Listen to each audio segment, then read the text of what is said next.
There's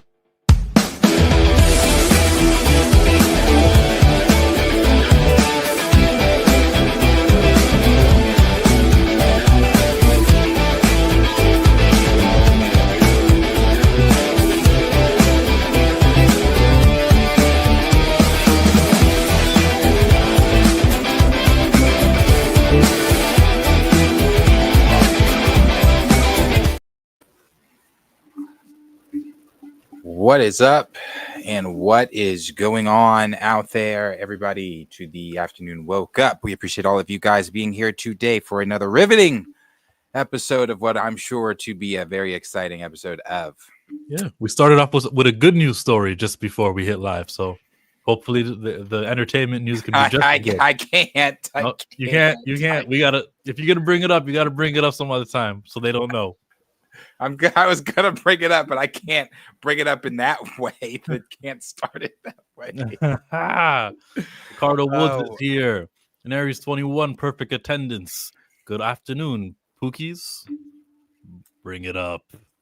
Okay. Well, I mean, the good news is that he survived. Yes. The video. There's a video. Go. Let me.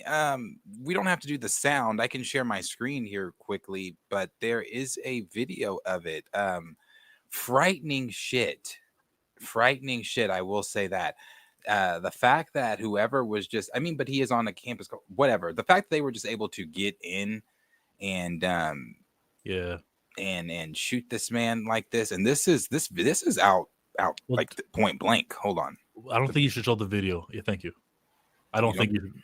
Really? No, not on this platform. But they know where to find it if they see this on Instagram on this account. Well, you can see the video for yourself. You can go. It's interesting. I mean, it's just like the comments are wild. Yeah, comments are wild. But oh, oops, and then there was that one. Haha. This is just not a great week for Republicans, but it's that's crazy. Overcompensating got a new season. Yeah, it's crazy. Despite your beliefs on a college campus on it, yeah, it's crazy. It's crazy. That's all I'm going to say about it right now until we know more about the shooter and motivation. And all that. You know that's coming. The motivation, who actually did it, so that I can make the story that I want to print. And if it turns out it's actually from the same side, then there's going to be a whole like different conversation, 100%. And you know what's funny? I did say that too. What Tank just said, where he said, but he said that stuff like this is worth it for the 2A and past events. Let's see what BS he says now. Yeah, he has said some. I was just telling Chill backstage. Yeah, he has said some off the wall crazy shit. I was referencing a video I saw him go into about Taylor Swift and is it Travis Kelce's engagement. It's cool thing is we haven't even said his name yet, but I'm sure they all understand. Yeah. That's crazy. We haven't even said his name yet. I mean, but it's the breaking news. I would assume everybody would know, hopefully. But yeah, it's just things he said about that. The video I watched of him referencing that was just batshit insane. If like I told Chill, if that's the way that the majority of on that, and it has to be because a lot of them agree with him, that think again, like I always say. We are at a point where it's no longer really a disagreement on your political views. You can have a disagreement of political views with someone. It's not. It's coming down to morals and things like that. You know, I said before, Luigi was not going to be the only Luigi. There wasn't, and they tried to really silence the next guy who did it when he went to New York to get the Blackstone, the company that buys all the homes. That CEO, when they got them, and they were like, oh, they were just in the NFL offices. They actually missed their target. No, that guy did not. Whatever his name was. So they successfully suppressed it. Luigi was not the only Luigi. And of course, we're talking about Super Mario and Luigi, clearly, right? Yeah, so it's just like, when you are, when you're out there saying and doing the stuff and moving the way that you're moving, bro, hey, prayers. You know what? I don't wish for the worst possible outcome. What would be great is for hear me out before you agree. Oh, Because okay. you may Hold not. on. Maybe you will though. But Oh, what would be great is for him to be like, yo, I've seen the light. Listen, things I've been saying, the rhetoric, everything that's off. Let me just rebrand. Let me just try to talk to people. Hey, this is how you go so extreme that you become somebody like me, and let me use my powers to reach out to the influence people that I have influenced, and let me get them a little bit more making sense. Like that would be a best case scenario, not to see a fatality. yeah. Yeah, no, I agree to yeah, I do still agree. I still do agree with that. Um but just with even with that, since we're here, we'll go ahead and throw this in before we get into the main topics and things like that. It has been a interesting, entertaining. I won't call this portion of the week entertaining, but the latter portion of the week has been entertaining as far as their king, their savior, Donald J. Trump, everything going on with him, as far as the files from the Epstein estate being released, and then it's funny, the silhouette letter that came out that was publicly released before it was publicly released. JD Vance and a couple of other were calling for the letter, calling it fake, calling it a hoax, calling it this. Well, now the letter's here, and we've all seen it, and we've seen the language, we've seen the back and forth between him and Jeffrey. We've even seen other drawings and things that Yeah. that have been done by other people and things like that are coming out from this list. And it's funny, Trump says, "Oh, I don't speak on dead issues." It's interesting that what he considers to be a dead issue and what he doesn't. He talks on Taylor Swift every other week. I would consider that a dead issue. He talks about the election that was stolen from him. I consider that a dead issue. So since when doesn't Donald Trump speak on dead issues? It's funny. And then saying like, "Oh, my, it's not my signature," and things like that. And Caroline Levitt, God bless her heart, she's aged so much from trying to cover up lie after lie after lie after lie. She almost looks the age of her husband. This is where she's getting, trying to cover up all these damn lies. It's just funny. It's funny watching them all scramble. It's funny watching them all try to. Nothing now. Is anything going to come of this? No, no. There's going to come of it, but just morally, again, we get to see morally where you stand. For you weirdos out there that are still supporting this, we get to morally, you're weird. you're strange. You're strange that you are still showing your support for it. But I sit back and I continue to wait for more. It's been entertaining. I love watching it. Totally.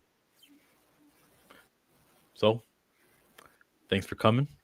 Let's get into the other time we streamed. Oh, I'm sharing the wrong screen here. The other time we did a live stream, I was chit-chatting to you guys about the Black Panther, how he's got a brand new comic book. I went on their website, couldn't find it. This is the release from the Marvel Comics Twitter page. And what they tell us on the side of the screen, which I'm covering, is the intergalactic empire of Wakanda is under fire from all sides. You can pick up Imperial War Black Panther #1 on sale now. And that's the thing. We're continuing the intergalactic empire. There's going to be a brand new freaking, actually, that's not even the comic book. Damn, for the second week in a row I botched it. It's called Black Panther Imperial, not Imperial War Black Panther. That wasn't even showing you the right comic. Regardless, you should go and pre-order that comic book when you go to your local shops, and you should say, I want that Victor Laval comic book. It's a 4-issue limited series. Let's ensure that it's not a low seller and that we can continue getting Black Panther, but in an ongoing, never-ending comic book series. The last 2 goes at it. We only reached the 15th issue, and we only reached the 10th issue. So, no, it's not the Black Panther. That's white. It's not the one. No, not that one. Rosales Comics, here's for the like. Thank you, thank you, thank you.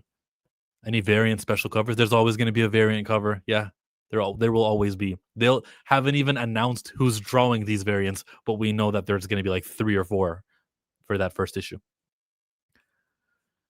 Moving on after the Black Panther, we go to the dinosaur world where Scarlett Johansson talks to us. She says, well, they say a new Jurassic World movie is reportedly in the works with Scarlett as the lead again. It was successful. It made its money. And so why not? This is a victory for the Jurassic franchise. They got the movie of the year basically after whatever Disney did. Was it Inside Out or Lilo? After Lilo and Stitch, I think they were the highest grossing. You can fact check me on that, but Jurassic World was the thing. It was a success. Good job. Daniel RPK reports it. Despite it being a success, when do we say stop? When do we say like, Capitalism. okay, yeah, enough is enough? Because if we're being truly honest, this was the worst of the franchise. I've had time to now see this movie twice. Twice is enough.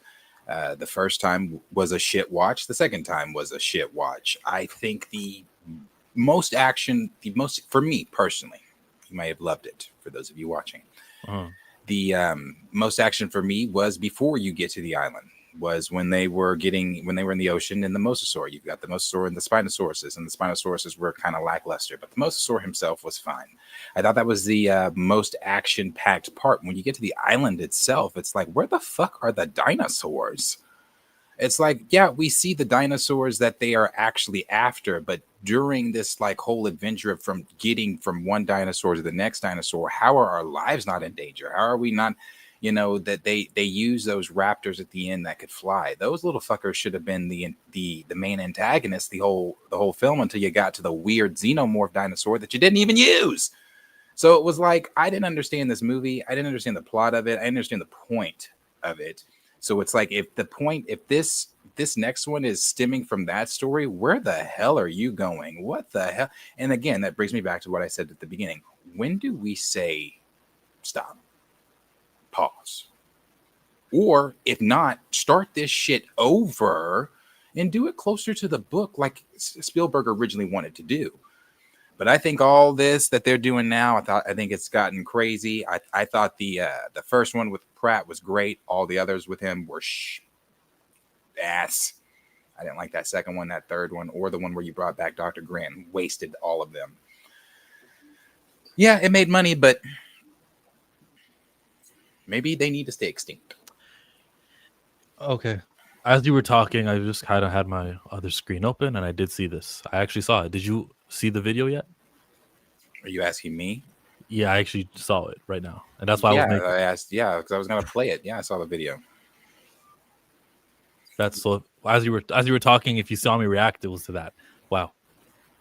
Yeah. Moving on though, the Scarlett Johansson aspect of it, the star power aspect of it, and like what this means for Hollywood outside of the quality of the film, is it means that we're still intact. Everyone's saying that the age of the movie star is dead and all that stuff. She attracts people. I don't mean it in that way, but she attracts people. She sells tickets. Like this is someone we're very familiar with. We've seen her play multiple roles, especially in the biggest franchise ever. And so she's got a name. And she's not known for her superhero. I feel like she's more known for Scarlett Johansson. She's on the magazines for Sexiest Alive. She's a big brand, and that's her power there. That's what we learned. 8 Jurassic Park movies, enough. Time to wrap it up.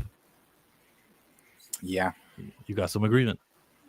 yeah. I think it's just time. I mean, either that or reboot it. I mean, I don't ever think people are gonna get sick of watching dinosaurs. I'm one of those people. I love dinosaurs, but where are the dinosaurs? That was my biggest complaint leaving that film. I was like, where are the dinosaurs? We saw literally the dinosaurs that you mentioned you were going to go get the samples from. We saw the little flappy flying raptors in a scene killing the actual velociraptors, and then we saw them at the very end repeat kind of the same thing, except with people. No one died. There were no stakes. Only 2 people died. There were only the very 2 people at the very beginning of the film. As I said, watching the film, you really wanted to. If they had some balls, that little girl would have died. That little girl would have died on that raft scene with T-Rex because there's no way she should have survived anyway. She was dead. They're like, I can't kill the girl. You can. I'd have set up a little more. I'd have said, okay, wait a minute. Maybe we're doing something. Yo, what's up, Professor Film fan? It's to not to take it back to that to what Raymond said. We started the stream with that, but I'm assuming these are what people are saying. People are saying it's ironic. He was talking about gun violence during that time. His last words were literally blaming black people for gun violence before being shot by a white man. Oh, is that right? We got the confirmation now. He's in custody. There we go. Well, let's hope. Let's hope. Sorry. Um, I just remember, I think something happened in Buffalo. Everyone was like, he's white. And then they looked at him up, and his like ancestry was not white. It was another one of those light skinned places, but it was like not a white guy. I don't know. I just don't want to get too early on the thing, right? Yeah. Yeah, that's why I said it's weird for me. I'm not going to celebrate. No, I saw the video. I'm sympathetic. I'm with you. Well, yeah, that's why I said I can't celebrate the man being shot. I mean, because he is still someone to someone. He may not be anyone to me. I may think that he is a disgusting piece of shit. And some of the things he said about the black community, some of the things, mainly the black community, but a lot of the things that he has said. But regardless, he's still someone to someone, and I can't praise his, So yeah, what happened to him? The immediate. What happens, like the way that the body moves and all that, I'm like, nope, I'm not gonna cheer for that ever. That's harsh. That's harsh. Yeah. But no, never mind. I sound evil when I started with a but. I won't do that. Let's go over to the Netflix world where we have a brand new like star-studded trailer that I didn't even know about this movie. It's Who Are the Good Guys? Matt Damon, Ben Affleck, Stephen Yeun, Teyana Taylor, Sasha Calle, Catalina Sandino Marino, Scott Adkins, and Kyle Chandler star in the R.I.P. or the RIP. So, there's been some developments. We have a few more questions. Last time we spoke, you described the job as follows. Your unit works the dope game. Drugs, guns. Knock, knock, Miami PD. How you doing this evening? 5 cops just magically appeared on my doorstep. I've been better. You mind if we come inside? Always say no. But the majority of your work consisted of cash seizures. I don't have any drugs. The dog's not trained to detect drugs. The dog's trained to detect money.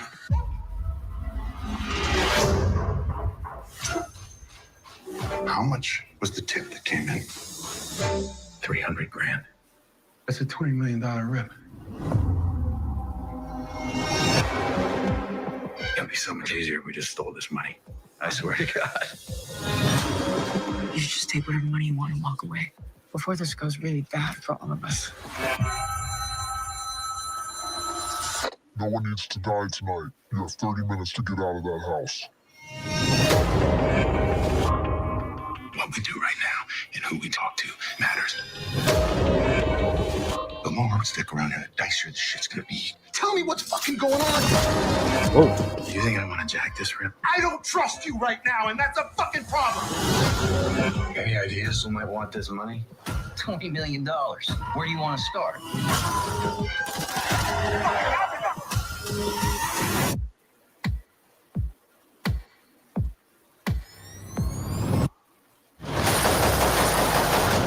AWTGG. What does it mean? Are we the good guys?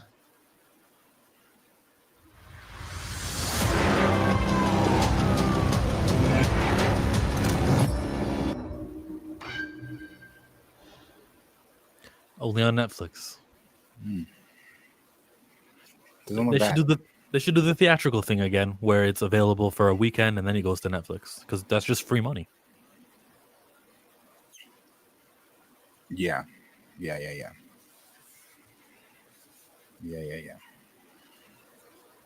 agree. It looks like it's a going to be good. I do agree with the whole Netflix thing as far as like putting it in theaters before it goes to Netflix. It seems like it's been a working recipe for them. So I would continue to do that, especially with big action films like this. Okay, now, okay. Matt Damon is number one on the call sheet right here. He probably is the lead of the film, but Ben Affleck is a bigger star, wouldn't you say? Who's a bigger star between these two? Oh, I'd say Ben Affleck. I say Ben Affleck. They probably just gave it to Matt because that's how significant his role is here. And then Stephen Yeun stars star power, I would say, is third place. That's fair. Teyana Taylor, Sasha Calle, I give it to Teyana Taylor, but Teyana Taylor is below Stephen Yeun if we're talking star power. I don't know. Who's Catalina Sandino Moreno? She was the one who answered the door, right? I've heard that name. I think she's her. I think I saw her in Prison Break. I think that's her. Anyways, it's like, familiar face. It is what it is, bro. Netflix has the money to do it. And look, this is going to be a gun-related action sequences. And as a John Wick fan, who've like they've taken that fighting with guns stuff to such a height that it kind of makes it difficult for everybody else. And so that's the challenge that they've got. I think guns are overplayed. It's difficult to get me excited for the guns in action movies. And that's been something that I've been, even before John Wick, I've been feeling. But after John Wick just said, here's where the bar is, now I'm like, so what if you guys got guns and shooting? You got to make sure that it's tense. You got to make every bullet count, right? You got to make me feel. So that's my gun movie opinion there for you. Wolverine Solid says, Scott Adkins, some fighting shish must be going down too. All right. I like Ben Affleck. Affleck is a good actor. I like Ben Affleck action. The Town and The Accountants. I've never seen those two. Maybe I did, but I don't remember them. Yeah. I agree. Yeah. So check that one out on Netflix, man. These guys are killing it with their streaming service. We jump over now to... Women said, yeah, I'm not going to feel sorry for racist, misogynist, homophobic, evil people. You speak in support violence. That comes back to you. Yeah, no, I agree to that. However, I believe he's a father. I can disagree with your positioning on things, and again, I'm not going to get into the deeper conversation of my other feelings on other people in this party and things like that. But as far as it goes for Kirk and things like that, I disagree with everything that this man has said. I'm not on Kirk's side by no means. But I believe he's a father. And if this were to continue to go bad for him, I do see the reports of saying he's in critical condition and things like that. If it does go bad, this is a child or children. I don't know this man's life. I don't know. I know I've seen him. I don't research him. I know I dislike him. I've seen clips. I've seen videos. I've seen him arguing with different colleges and things like that. I know when he came here to OSU, argued with them. I'm not on his side. Nope. So I don't know his life. So he could have children, but that would be children growing up without a father. Exactly. So despite my feelings toward him, I cannot do that I can't feel that way toward his family, who I don't know. His wife, children, mother, etc. But I do agree with you on that. When you speak evil, it has repercussions when you are out there campus to campus saying the homophobic, evil, racist, xenophobic, all that type of shit that you're saying. Well, you're going to piss somebody off again. Like we said, Luigi. And it's his own people too. Yeah. And and so his white folks, it's your own folks. Especially, like I said, I definitely don't, when he speaks on the black community, the things that he has said about the black community. You just got to quit the victim mentality and just pull yourself up from the bootstrap. Yeah, I can't stand. Yeah. You know who's sort of saying stuff like that? You know Roberto Blake, the YouTube guru? Okay, irrelevant. Well, whoever knows in chat, they might feel me. Just follow him on Twitter for a week and just see some of the stuff he says. Yeah. Okay. And then I also agree with KJ as well. I don't have any sympathy either. I don't. I have sympathy because I saw the body rock. So I have sympathy for his children. For him, I do not.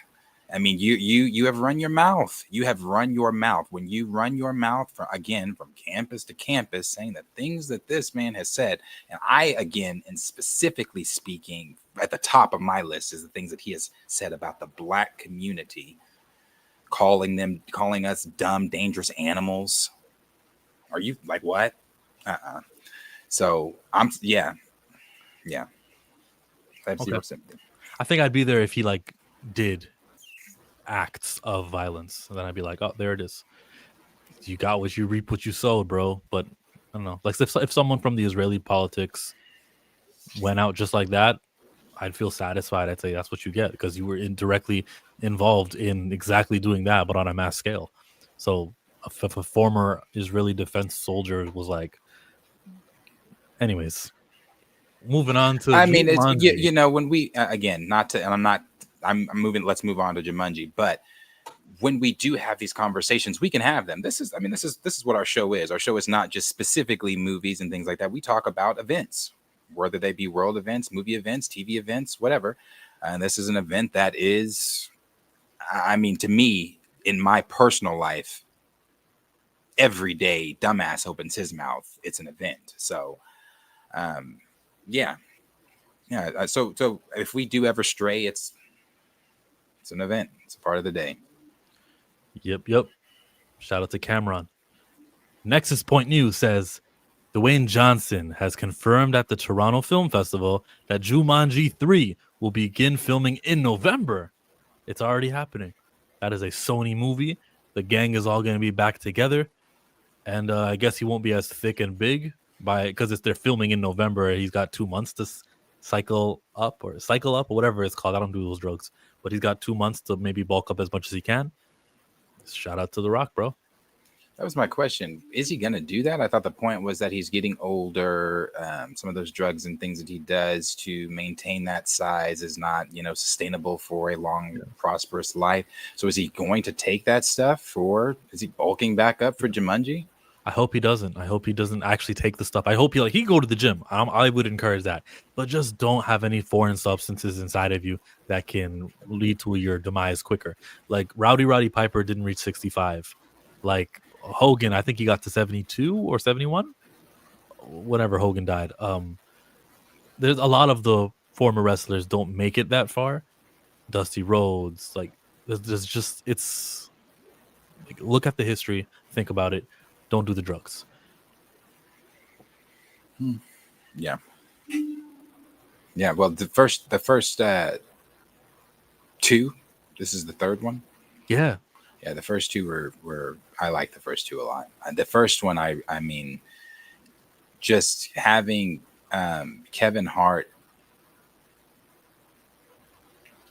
and Jack Black together were hilarious. Absolutely hilarious. I mean, Jack Black as the curl, that shit is so funny. And then just both of them together. It's a great movie.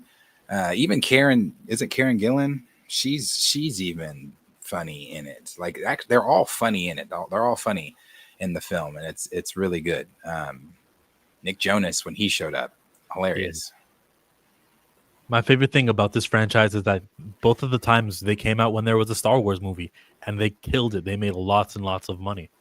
Some people say they bought movie tickets to go see Jumanji, and then they just stood in the hallway to watch the Star Wars movie.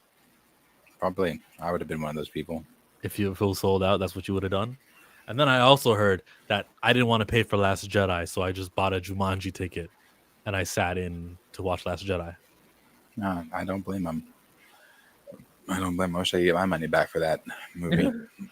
That goes back, though. I think in Phantom Menace's time, different time, there wasn't YouTube, but they wanted to see the trailer for Phantom Menace. So like 5 months before the movie, there was another like little independent movie that people just were buying tickets to just so they can sit in the cinema and watch the Phantom Menace trailer.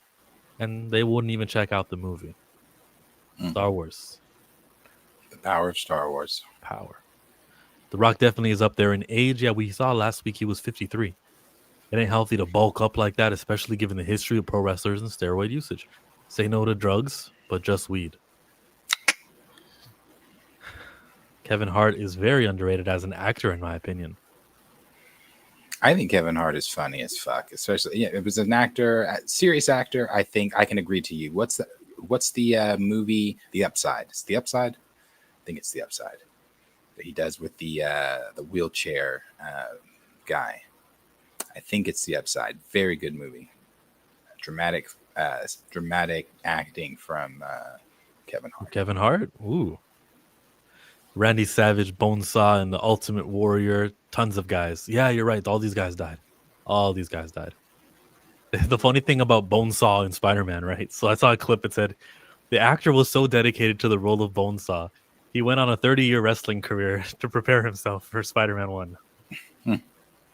If The Rock doesn't slim up, they might just CGI him bulky like they did Ryan Reynolds in Free Guy. I remember that. That was a scene. Look, he'll be still The Rock. Like even now, he doesn't look like he's not a strong man. He just looks less like The Rock. So yeah, to give him 2 months, he'll be fine.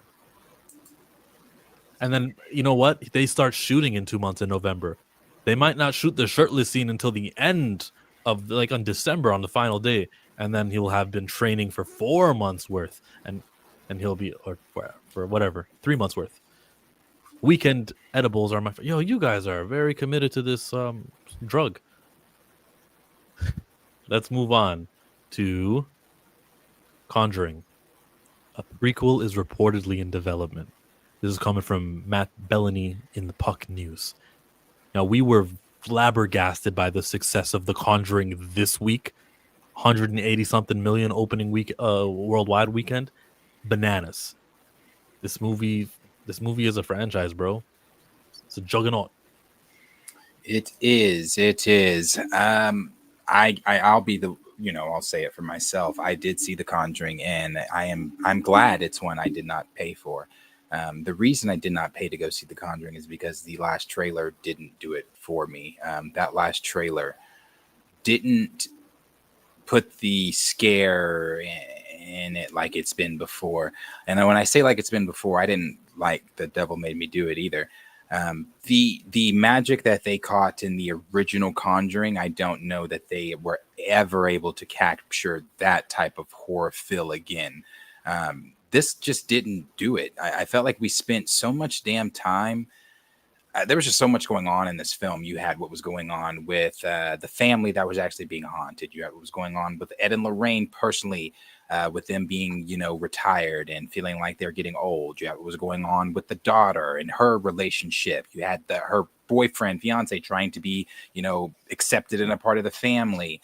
It was just so much going on that it really took, for me, in my opinion, away from the haunting. I didn't quite give a damn about Ed and Lorraine's daughter being haunted by whatever was haunting her. What was haunting her was the spirit that was haunting them from their very first case.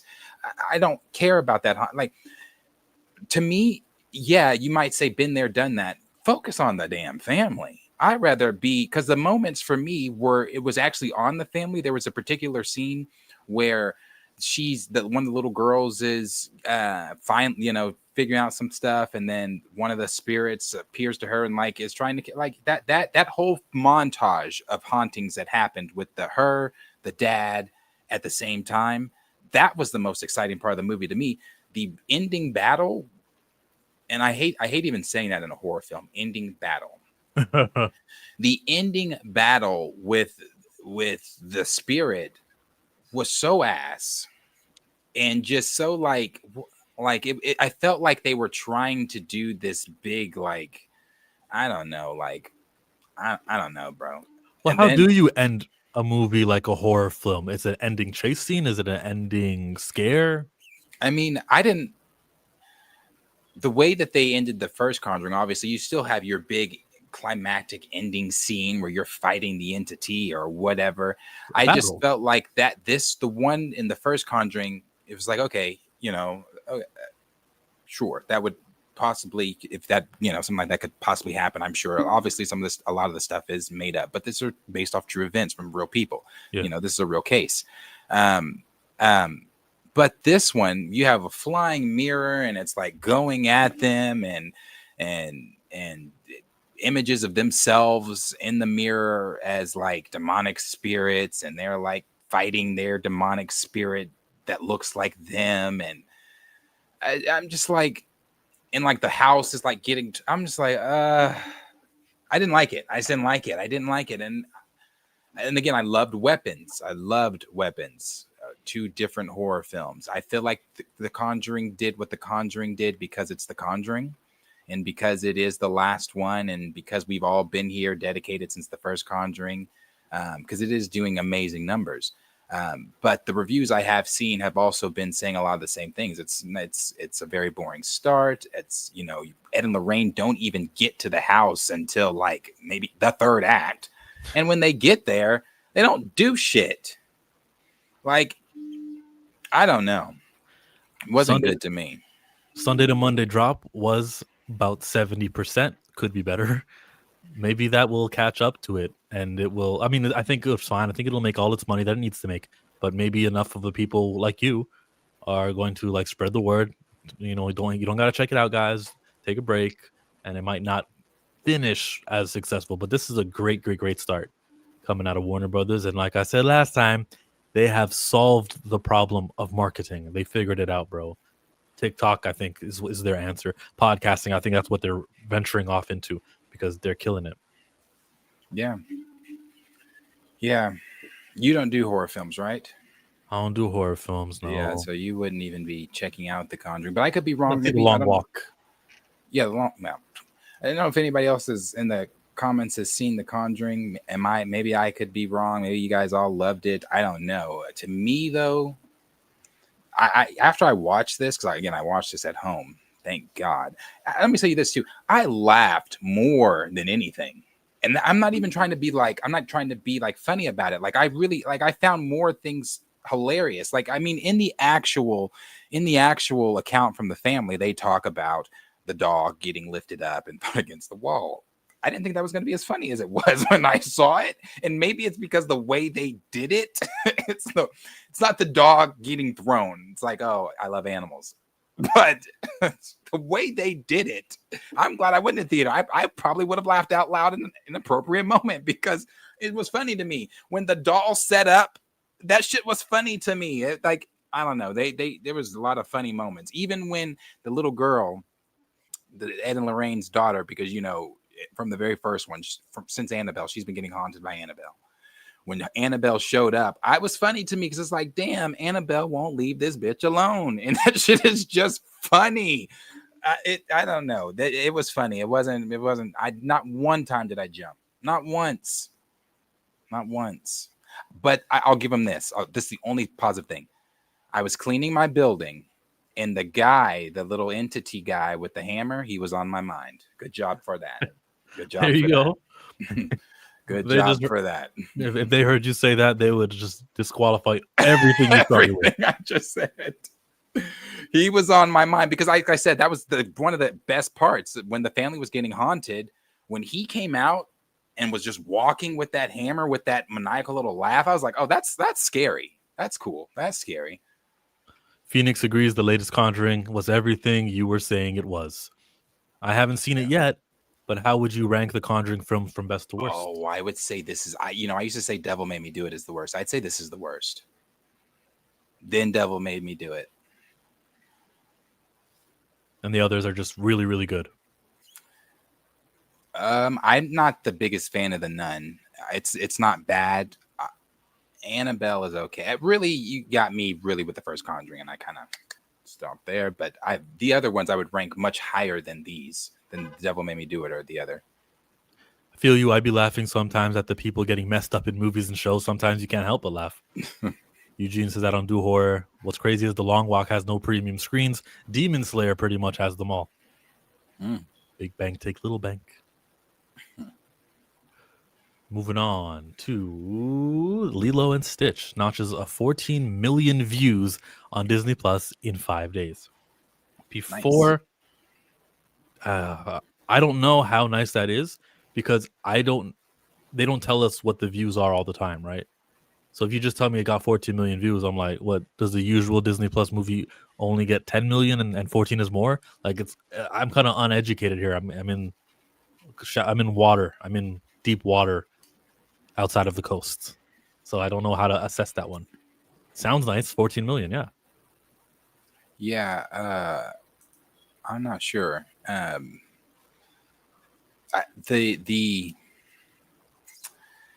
I believe that it is the most viewed? Absolutely, probably.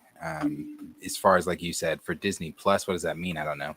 I don't know what its other rival would be besides Thunderbolts at this time. Those are two new films that are getting very high views for Disney Plus at the moment because, they just got dropped. They didn't see them in theaters. And for people that are rewatching Lilo and Stitch, yeah.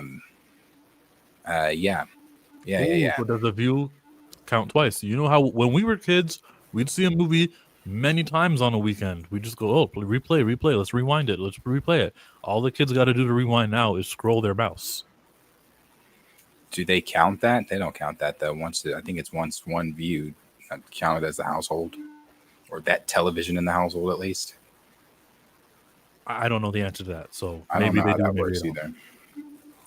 There's Yeah, I too don't much know how that works. unknown for me to be wowed by it. I know they've got 120 or 120, 30 million subscribers on Disney Plus.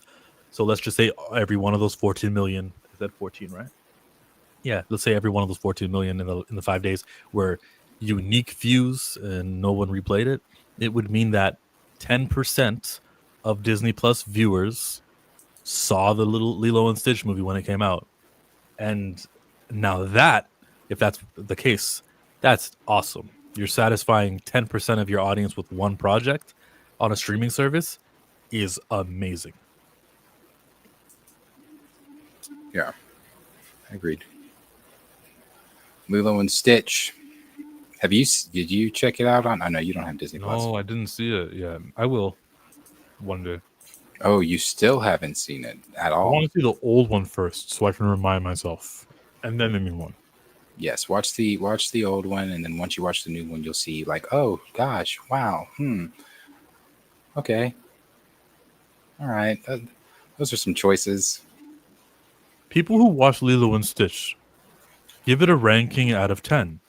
Which one? The new one. I give it a 7, and I give it a 7 strictly because, like I said, I love all the things that are beat for beat from the animated film. The opening, great. Not having Captain Gantu is a major, honestly, kind of wants me to take it down to a 6. Not having Captain Gantu, it just doesn't make sense, especially when you hear the director say, "Oh, well, we just couldn't find a way to make it make sense." Excuse me, you had a whole blueprint of a film that helped you make it make sense. I didn't like it, and I didn't like the way they did Bubbles. I didn't like the change in Bubbles either. I think there was somebody better than Courtney B. Vance that could have been Bubbles also.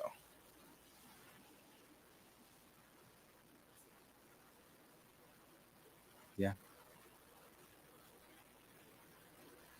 I think you're muted. I said it's 7.5 and nobody else. So thank you. Spoiler King said 7. Okay, it's worth checking out. Crane Region Bragg said Charlie Kirk in the new Conjuring. No. Right Sound Media said that he was in critical condition though, or not critical condition. Sorry, that the suspect has not been apprehended. Okay, but as far as his condition, revealing that he is indeed gone is something that would cause chaos, so they won't reveal it. They'll wait an hour. They'll prepare the authorities. Everyone in Utah who's on break or the day off will get uniformed up, and then they'll finally make the announcement.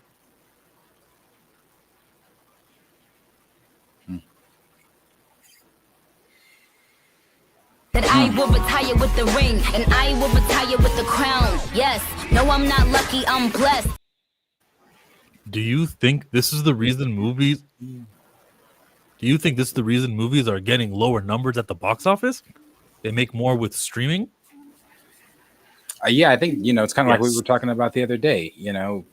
People don't have the money to go to the movies and things like that. Especially if for myself personally, I don't have children, I don't have a spouse or anything like that. So it's easier for me, per se, probably to go to the movies. But if you've got a family, just like that one TikTok, that lady that took her grocery list from 2023 and reordered it from the Walmart app now, and it went up $90 from what it was then. So it's like, yeah, I don't blame people for not going. Like, we got bills, we got, school just started. That's school clothes. Like, I had a friend of mine, she's got 2 boys. For school clothes for both those boys, elementary school boys, it was $400 to $500 that she spent. That's for school clothes. You got, for that. And I'm sure, Spoiler Kings, I know you got kids over there.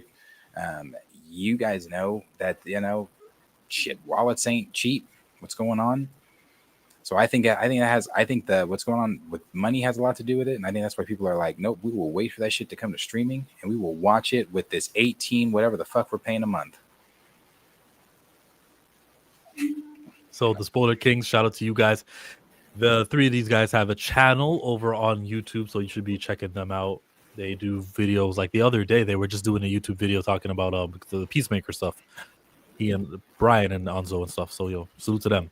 And yes, movies are getting lower ticket sales because they do what James Gunn just did, and they release it on digital. And they're going to say, we made so much on digital thanks to how quickly we took it from the theaters to digital. But what you're actually doing is robbing yourself of theatrical tickets for the next movie, because people are going, I won't pay for 5. Me and my family of 5 will not pay for a movie ticket. We know we can buy it on digital for that $30 price. You could have gotten all 5 of them movie ticket money, which is more than $30. You could have got that. But you've been training them not to go to the movie theaters. Streaming is this dangerous, idiotic, stupid thing that no one is smart. No one has cracked the code on. None of the studios have. Not to keep going back and forth between this. I'm watching a video of them dragging the shooter. Are we sure he has not been caught? Was he masked? No. I feel like we can show that video of the shooter getting drugged by the police. But if there is a GUN, then no. No, there's no GUN. There is no GUN. I would veto it. I don't want to show this video. Just not have anything come our way. He is being. That's what I said. Are we sure he hasn't been caught? No, because they're all saying breaking. Charlie Kirk's shooter. No, now they're saying not in custody. Kirk and wait, this was 9 minutes ago. That video was 30 minutes ago. So I don't know who the fuck this is they got then. So they pulled the wrong guy, see? And if this is the shooter, why do you have 2 campus security guards on him? Where are the police? Because this is campus security. This isn't the police. There's a guy in khaki pants behind him. So if this is the shooter, why was he not? All right. I don't know. This video was 30 minutes ago. Some old man's getting drug out. 9 minutes ago, they're talking about, nah, they ain't caught him. So I don't know. And the shooter that they have is some old man. Like maybe 60s.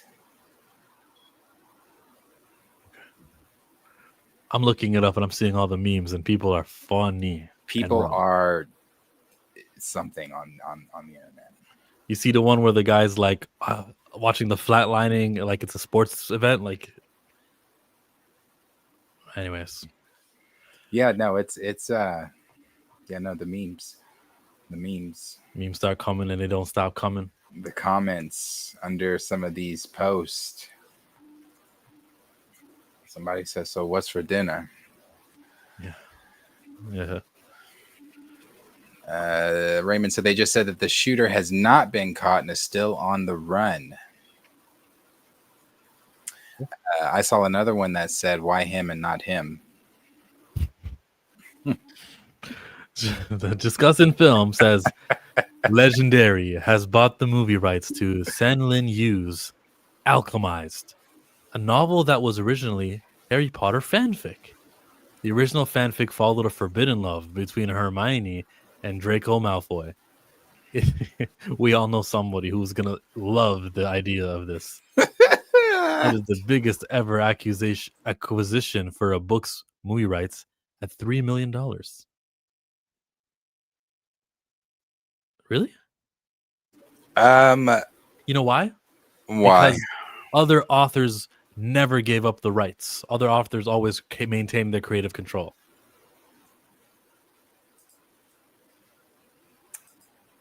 So they're actually doing this? Yeah. I'm just and not under Warner Brothers. No, not. It's fanfic. They'll change the names. They'll probably keep it at a castle instead of a magical school. It will be a scientific school of chemistry and things and they'll call it alchemy. I see. Can't use. I was going to say because they can't use Hermione's name. They can use intelligent brunette. They can use bleached blonde Brit. Yeah, they can do that. They can do that. They can definitely do that. That's worse than people shipping Zuko and Katara. Yeah, I'm team. Yeah, I don't like this ship either. But certain movies you got to see in theaters. Not this one. I think we can pass on this one. No, at the beginning I was laughing at Grand Region Thrag. That shit was funny. Funny again. More internet. People are funny. Yeah, this is not a ship that I want to see, or I would want to see if this was actually them, you know, in the movies or something like that. No. It's like, you know, maybe that's a turn. Like, that'd be weird. That her motivation, that's a turn on for her. Being called a filthy little mudblood. Oh. It's like, you know, they say things to each other. Whatever, blah, blah, blah. I don't know. Culture Crave says that Marlon Wayne's recent horror movies list that could be spoofed in Scary Movie 6. Sinners, Get Out, Nope, Long Legs, Heretic, and I Know What You Did Last Summer. If it's not too late, you better add The Conjuring Last Rites to one of that. Like that should be on the list too. Yeah. Yeah, he should definitely do that. Weapons and Smile. And A Quiet Place. Yeah, do a spoof off of The Quiet Place just for one scene. I think he can see. He just hears us. Be quiet. Like, you could make a joke out of that. Someone passes gas. Someone, like, you know, one of those challenges where you feel like if you hear Red Robin, you gotta go yum. Like, they could have something like that to make the person actually speak. Yeah, I liked having. I saw the interview that Regina King did where she was talking about coming back in the role and everything, and I'm ready. I'm ready. However, he did another interview where he said he's not with Kai, because this is where Kai was asking him to put him in, I think, White Chicks 2, and he said he's not doing White Chicks 2, and that's disappointing. But at the same time, as I've said, I don't think a White Chicks 2 would work in this current society. I mean, I don't know that the Wayans brothers are going to tone down who they are for society. I'm expecting Scary Movie 6 to be, you know, like the others. How can White Chicks like revolutionize what's changed in the last 20 years? Maybe Karen energy. There could be a character called Karen. Maybe. I don't know. Yeah, 20 years worth of material. You got to think of something. So let's hear what Kai Cenat and Marlon Wayne say. White Chicks 2. I don't know if that's gonna happen. All that makeup. Listen. Yeah, how was that? Terrible, nigga. 7 hours of makeup. I want to do Black Man the movie. I don't want to spend 7 hours doing nothing. 7 hours in makeup every day. And then you have to take, and then we work 14 hours after the 7 hours because we produce the movie. If you're going to produce the movie, you got to push your call time. So that means you have no turnaround. Turnaround is usually 12 hours. We only got 3 hours every night. So after work, we were still there taking the makeup off. That took an hour. So we'd sleep 3 hours and then come back the next day and be in makeup. And that's how we got White Chicks done. That's why people are like, hey, you want to do White Chicks too? No, nigga. I want to do Black Man the movie. White. Yes, or no White Chicks 2. But then again, That's money a stupid speaks. reason. Yeah. You could be paid to sit in a chair for 7 hours. There's so many people who are garbage men and different like hard working jobs, and you're complaining about sitting in a chair for 7 hours. And you can write the movie in where you don't have that many scenes as a white chick. You can hire another actor who can also be like the third white chick, and he can take over some screen time in the movie. You can still get all the jokes across because you've got this DC Young Fly is now one of the white chicks this time around, and he can bear some of that time in the chair. That's a stupid reason. I don't like that. Marlon Wayne's actually like missed on that answer with the audience. Yeah. It's like a lot of those artists, a lot of those actors say that have to do makeup. Oh, it was grueling. I hated it. Don't want to sit there that long, blah, blah, blah, blah, blah. I think, again, money talks, bullshit walks. So the money is right, because I thought this was not his attitude on White Chicks not too long ago. When asked about it, I thought when asked about it not too long ago, it was like, oh yeah, it's actually in the works. And now I've got to look that up because I'm almost positive. Hey, maybe no, seriously, maybe it was in the works, and then he heard that technology hasn't changed and it's going to take 7 hours this time also, and he said, "Well, that doesn't work for me." Could have been. Yeah, 2 weeks ago. Was it 2 weeks ago? Hold on. Let me make sure before I go saying who's this damn source.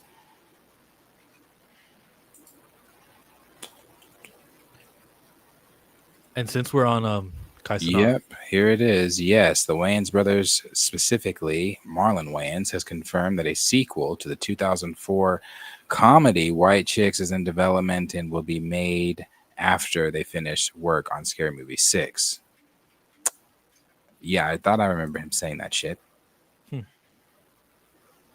Should have James Gunned us. Here it is right here specifically from Discussing Film. Good Morning America is when he said it's time. So I don't know what has changed. Well, like you said, maybe he saw the shit from 6 months ago to now. He's like, oh, hell no, ain't nothing changed. Well, then no.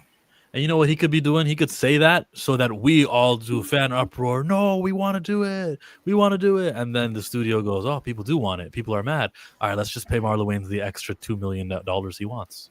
Maybe he's just doing that. What does Sean think? Where has Sean even been, even for the Scary Movie promo? I've only seen Marlon doing a lot of the talking. But yeah, what does Sean think? I say do it. Out of all their movies, that is my favorite. That shit is hilarious. I say do White Chicks, but do it with a body double, a woman who is literally actually white, no makeup needed. Have that body double do a lot of the scenes from behind, the far away scenes, all that stuff. Like, there's so many ways around it where you don't have to be in the chair for that many days and that long a time. So that is Kaisa not talking to Marlon Wayans. I want to just recognize the latest stream at Detroit. It was a family reunion, and this is Kaisa. This is ISO Speed talking to his granddad. I ain't seen a long time. That's right. Since you were at the party. Uh-huh. How you doing? How are you doing, Grandpa? I wasn't. It's my first time meeting you, but so happy. You were the fire chief. Yeah, it was him you met. Yeah. This is I my. heard you were the first black fire chief. In the city of Detroit. Wow. 1985. That is incredible, sir. Hey, buddy, you were the guy who was. It was me. Okay. He's got his Yeah, memory. my grandpa was the first black fire chief. First black fire chief, y'all. The city of Detroit. In Detroit. So the first of the first Watkins. That's right. Wow. I retired after my time was up, and I got called back as the fire. So he's going on a stream. He's showing a family reunion. He's got his father figures here, grandfather figures here. Look what he's showing to his audience. He's not doing anything in a store or some of the other ridiculous things that these streamers are all on. He's surrounded. Look at the way he lovingly is smiling and just so happy. And he's, oh, that's not my uncle over there. Like, he's dapping up everybody. Just really glad to be here, man. In this stream. Seriously. Oh, Uncle Gail here too. So Uncle Gail. Every stream is not a family reunion with ISO Speed. Yeah, this is my dad's oldest brother. Yeah, uncle. Yeah, every stream is not one of these, but this is good that he's doing this and he's taking some time to encourage these things, not jumping over a car and some of the more wild stuff you would see when he was younger, right? Now he's just like, he still barks. He's still got his chaotic side, but then he can sprinkle and dabble in some of this stuff. I don't mind it. I saw earlier that his one of his uncles gave him $2,000 to get him started on this social media journey, and like later on he pays him back the $2,000. I thought it was cool. Good for Speed. Just traveling to Detroit and letting us know about the fire chief who broke the color barrier there in 1985. Still alive in his 90s. Sick. They don't want you to see that. They want you to see Fresh and Fit. Yeah. I saw Tori and Rain Reloaded doing a Fresh and Fit video the other day. Yeah, I don't watch iShow Speed, so I don't know anything about him besides the things that I ever see, floating around of him getting clipped. Who's his favorite footballer? I couldn't tell you. Not my cup of tea type of entertainment. I don't watch Kai either, so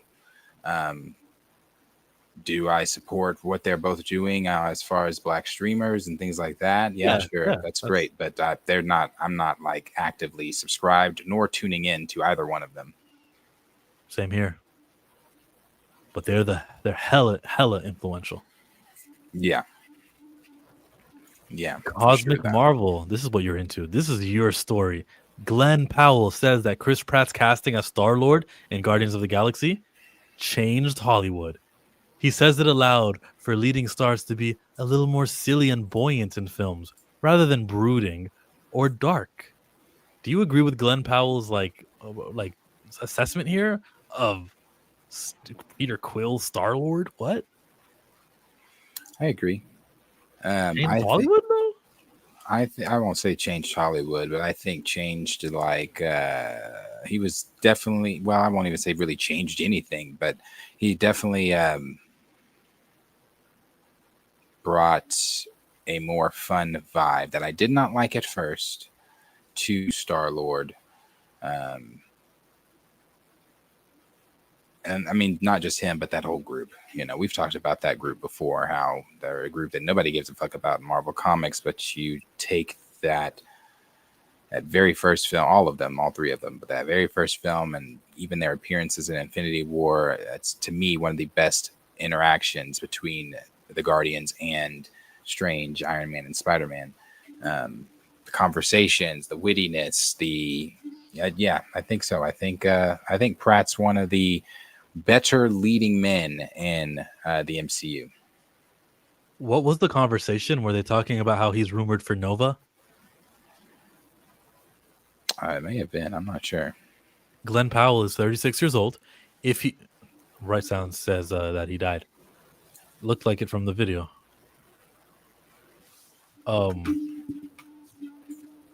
Yeah, we'll react longer, but like Nova, right?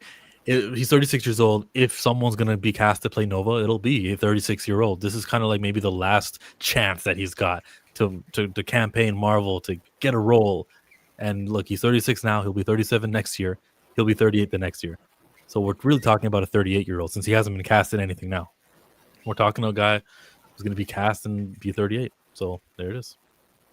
ABC, CBS confirmed. CNN. Okay. That's wild.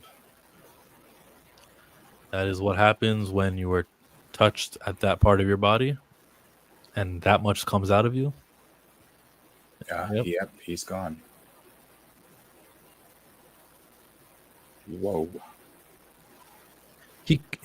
Glenn Powell could be Nova Lawrence. Richard Rider.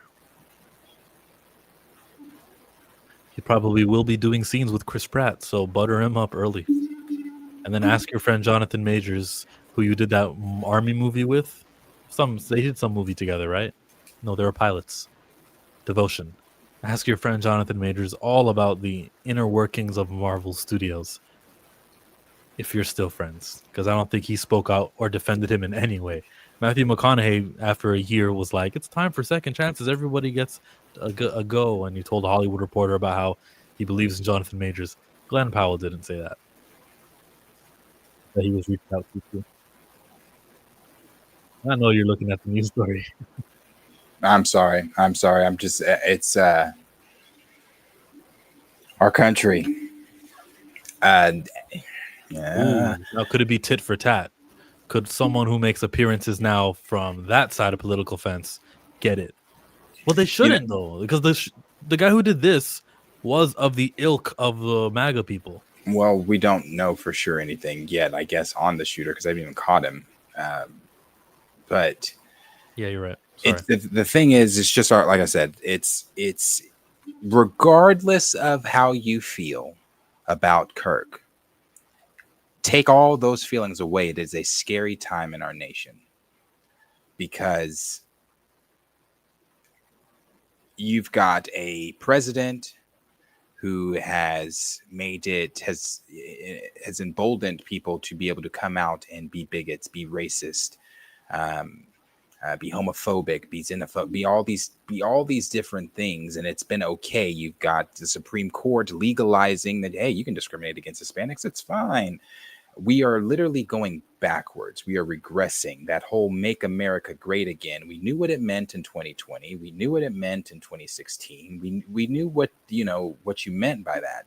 And we are literally seeing just a regression. Now, although the shooter may have been somebody from the right that shot him. You know, it could have been someone from the left. Regardless, it's just a scary time in our nation.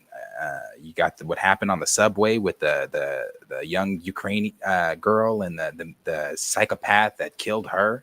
And I've already said how that's going to be twisted. You had Trump on the news the other night talking about it, showing up the pictures of him and her, and how they want to spin that. You've already got him talking about sending the National Guard into heavily populated black and brown places. It's just a scary time. Stay woke. It's a scary time. In other news, Keira Knightley has been cast as Professor Umbridge in Harry Potter series, which is crazy. Keira Knightley, eh? Keira Knightley, that's a big one. I like Keira Knightley too much. Dolores Umbridge is someone I need to hate. I don't think they should have went with a known actress. That is what people are saying in the comments. People are saying, how are y'all gonna someone said, but she's hot. How is this gonna work? Someone said, y'all are gonna make us hate the queen. Yeah. Someone said not very Toad-like. Yeah. It's gonna be an uphill battle. Yeah, I like Keira Knightley. I need this to be confirmed by another source besides Harry Potter news, though. Okay. Kit Harington, James McAvoy, Simon Pegg too. Where are you seeing this, Lawrence? Shut up. James McAvoy is in Harry Potter? As what? Where are we seeing that?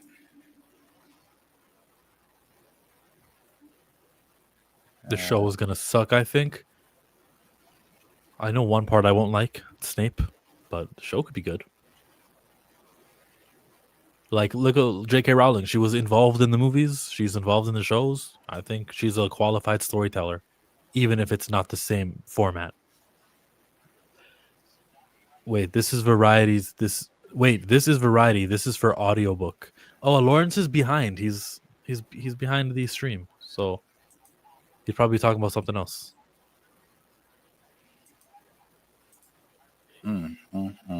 I'm sorry I keep phasing in and out. It's just the stuff people are sharing. Somebody shared the clip of Denzel Washington as Malcolm X and talking about how, you know, chickens coming home to roost. It's a good 16-second clip. This is a clip you sent me, so let's play it. Charleston White. Oh, this shit is crazy. I'm about sick of this nigga. Go ahead. I gotta fight because I ain't got time to debate because this is what happened. We go back and forth. The old man say two black people don't have no business hanging with each other. Why? Because all they're gonna do is argue and squabble. When they get you arguing, squabbling, and debate, they ain't gonna build nothing. They're not gonna produce nothing. They're not gonna manufacture nothing. They're not gonna create nothing. So why you talk to black people?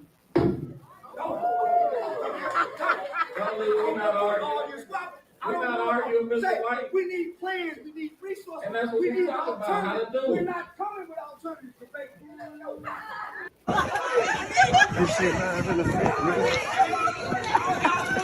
all y'all debating for. All y'all debating for. Get some goddamn money. Big dog.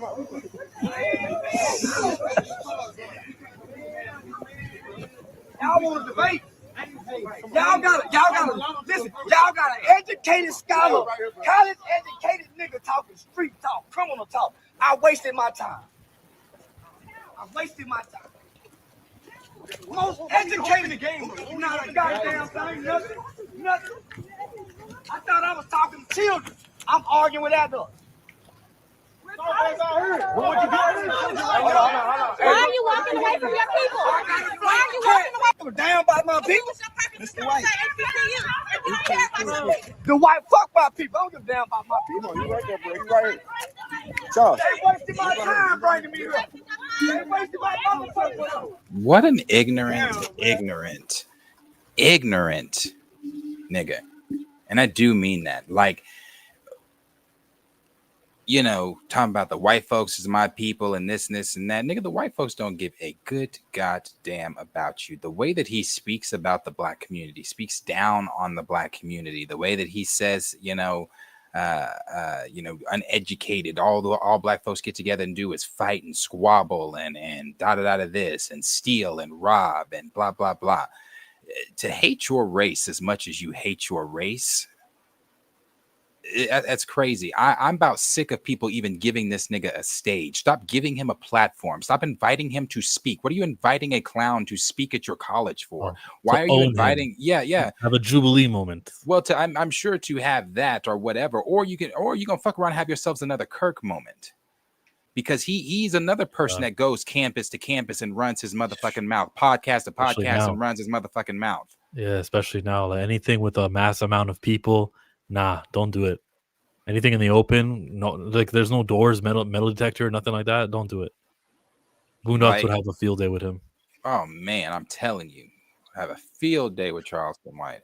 Yeah, he is crazy, but I remember seeing like years ago, he was younger, and someone was like, "Look at him then, and look at him now," and then someone confronted him, and Charles White said, "Well, they wouldn't listen to me now, but now you give me all the attention." See, like he said it like he's trying to prove a point, but the only point you proved is that you were only doing that community activist stuff earlier because you wanted the attention, and now you want the attention.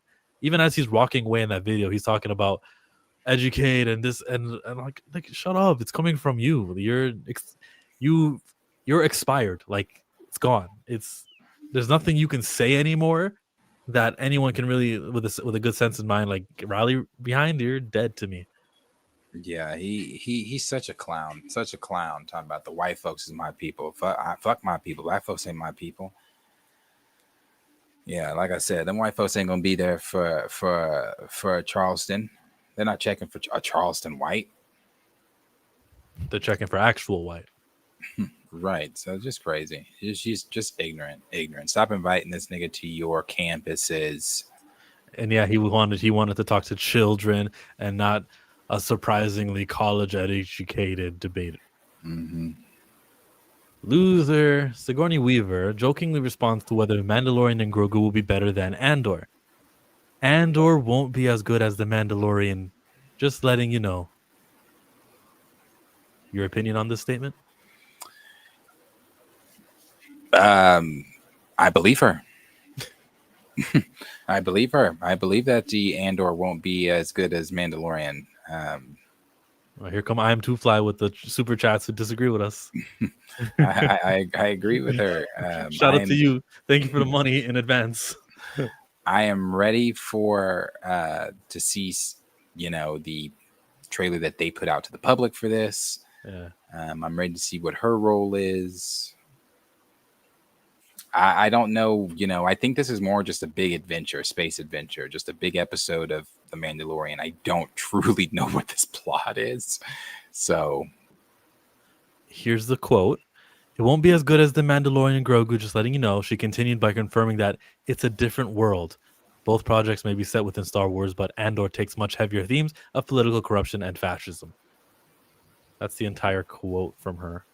And then she adds more. It says, Ween Traub further highlighted the differences between a show like Andor and a film like The Mandalorian, saying the former is dealing with deadly serious stuff, and the latter is fun times at the movies. She wasn't so quick to agree, closing out by saying, well, let's see, shall we? I'm sure it will be at least that, and it will have Pedro Pascal. This puts to bed a long-standing rumor that Pedro was not involved. Yeah, I didn't believe that for a second. I'm sure he'll have a scene where he's brushing his teeth or some reason to get that helmet off. And they talk about the rest of the Star Wars stuff. But yeah, thank you for that, Collider. Yeah, Star Wars. They need to drop something. They also got asked about Hondo Ohnaka showing up in Darth Maul Shadow Lords, the series, and they were saying, yes, Hondo's not done yet, which is fitting. I love Hondo, and I think anytime he pops up, that's fucking great, because that is a character I did not like initially, but then Hondo really, really grew on me. Really, really grew on me, and I really, really love Hondo. And he's already met and had, dealings with Maul, so him seeing Maul again is going to be hilarious. Like, I think Maul told him something, called him, forgot exactly what it was he called him, but he was like, we were pirates, we didn't even know what that means. So it's like, I love him in his interactions with the Force wielders. It's great. I expect them Andor fans to show up in 1, 2, 3. No Andor fans showing up today. No, not today. We made it. Not today. Fandom Wire talked to us about Idris Elba, okay? They did a little bit of the investigating. First, they mentioned this quote, and this is from Variety, where Idris Elba, the guy who played Bloodsport in Suicide Squad, I would definitely like to tell the Superman story. There's no doubt. Bloodsport versus Superman, it needs to happen. Then we find another quote later on. This one is from James Gunn, right? James Gunn, the co-head of DC Studios, recently spoke to Entertainment Weekly in August regarding Bloodsport's role. I definitely am always looking for a place to put Bloodsport and figuring that out. So we'll see what happens. Darius, is Idris Elba's Bloodsport coming to the DCU from the DCEU? Yes, James has confirmed this. He said that he wanted to bring him over. I think that's what piece that I don't mind coming over from the DC extended universe, because I liked Idris Elba as Bloodsport. I thought him and Cena together in Suicide Squad was great. And his other interactions with everyone else in Suicide Squad, I liked him a lot. So him coming back as Bloodsport, I would like. And like I said, James has kind of touched on it a little bit already. So Peacemaker showed up in the DCEU show, but it is now considered DCU. We all saw the beginning of Peacemaker season 2 and how they just kind of wiped over it and said, now the rule is if it's mentioned at all, then it's considered canon, and everything that we don't mention is not considered canon. Bro, the whole Suicide Squad movie is now canon. It just may be somebody else playing Harley Quinn, depending on if they can get Margot Robbie's contract situated. That's the news. That's the story. But we're not done talking about Peacemaker, because there is an interview session that was had on the Howard Stern show. Is it sharing? I was just looking at the channel on the Howard Stern and refreshing, and we've got three clips from 4 hours ago. I am a huge fan, as you know, of John Cena and Peacemaker, but John Cena was not the first choice. Who's the dude that you had in mind? I'm curious, because I can't imagine anybody else pulling that off. It was. Who do you think it was? I don't know. I'm sure somebody he's worked with. Somebody he's been working with for years. Somebody John Cena's been working with for years too. He worked with them in Arizona in 2010. There was a Royal Rumble match where they were eliminated at the same time. They had to restart the match. Oh yeah, I don't know. I don't even know what Royal Rumble is. Batista. Dave Bautista is a good friend of mine. Obviously, he plays Drax in Guardians of the Galaxy. And I wrote the character of Peacemaker for him. And we offered him the role, but he was offered 2 movies, and we weren't paying him a lot. And so he had to go where the money was. And I'd always been a fan of John since Trainwreck, especially. I thought he was so funny in that movie. Yep. I met with him. We talked.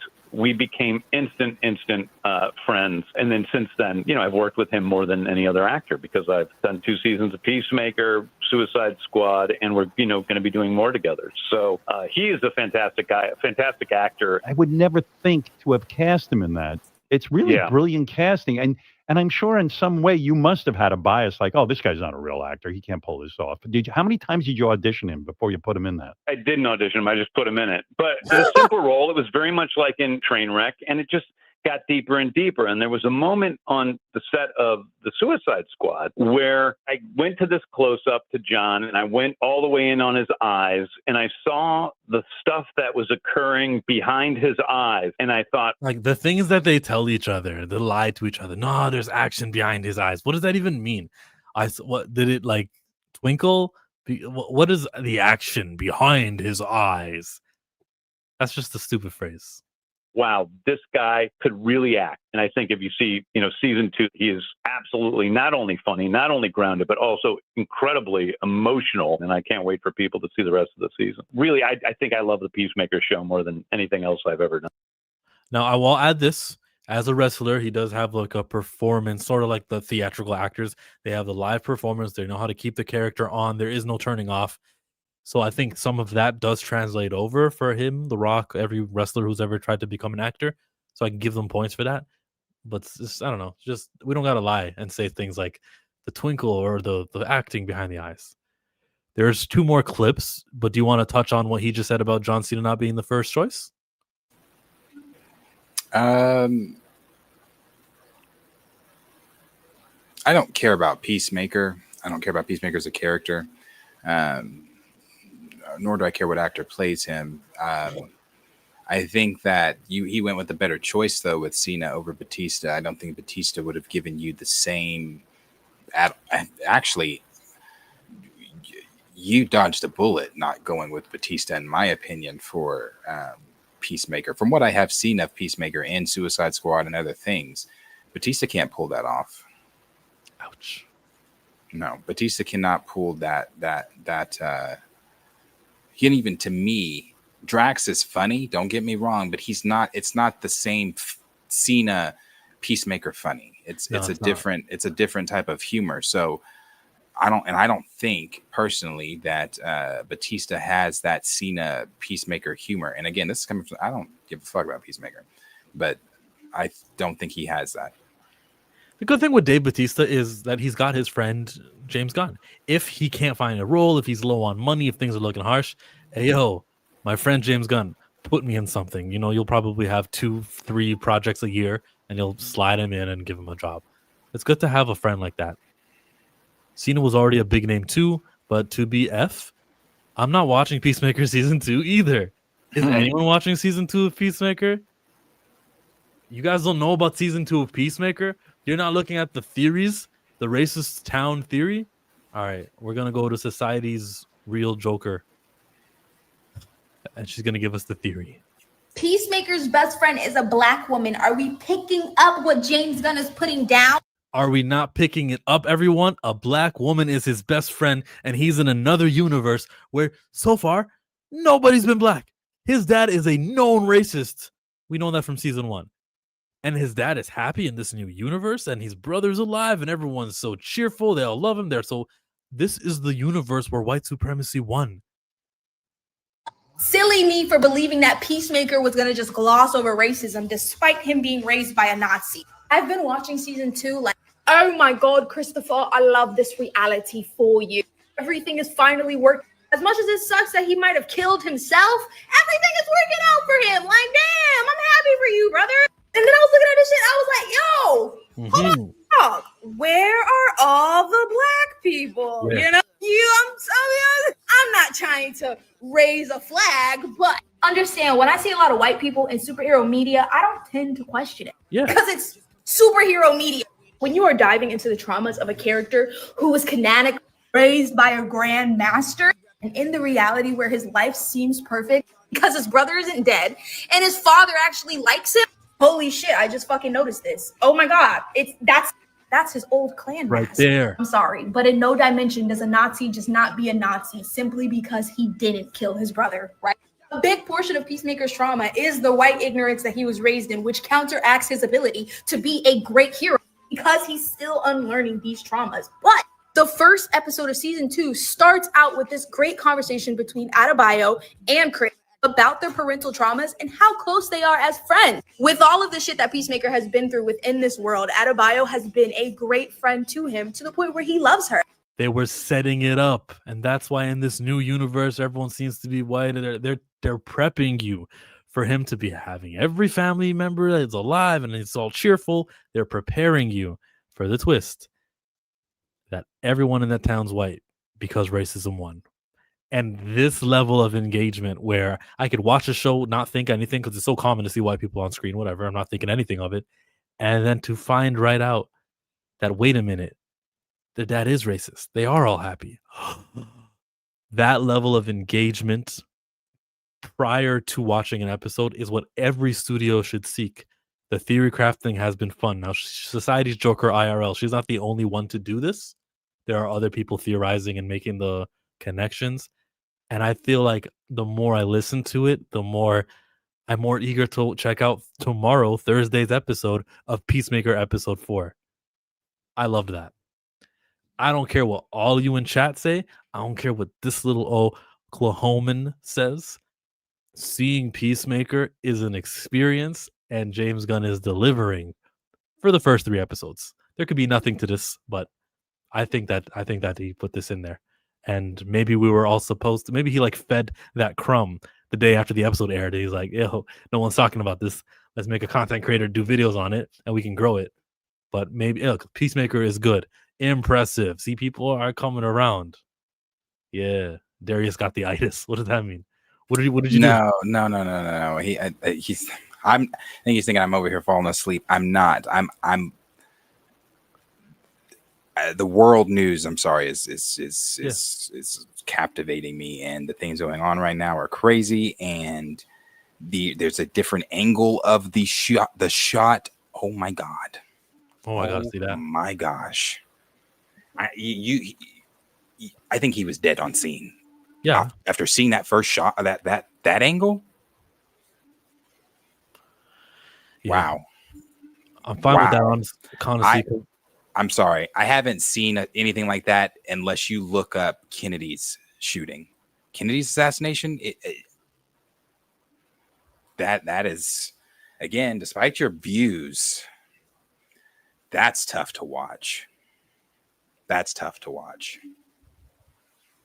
Maybe it's I don't know. Maybe I have a heart. I'm sorry. Despite my views on the man, that's tough to watch. That's hard. God bless his family. Because that's a video that God bless his family. Mm-hmm. You know what else is an experience? Alien Earth.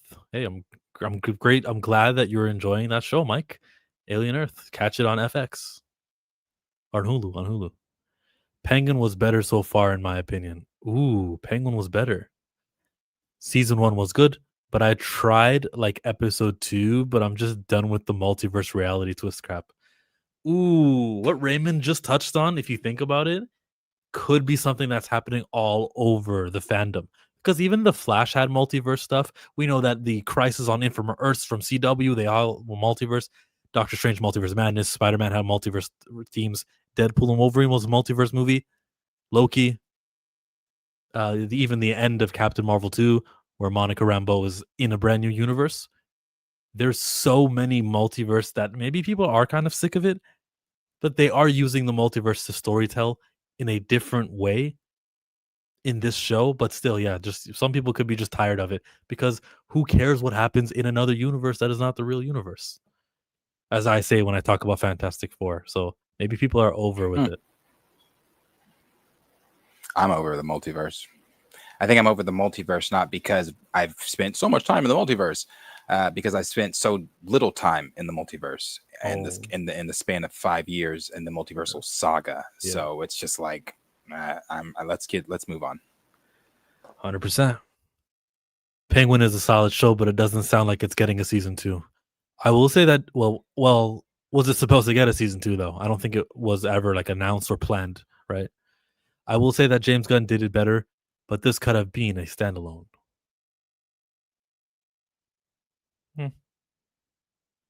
At the moment, his last words were inner city gang violence.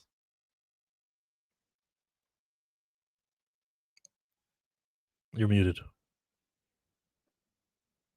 I said, yeah, that's what it was. I just watched the closer up angle of the shooting, and yeah, he got asked that, and he said, what's most mass shootings in America? I think is what the question was. He said, other than gang violence and inner city shootings. Is a Utah college campus in the inner city?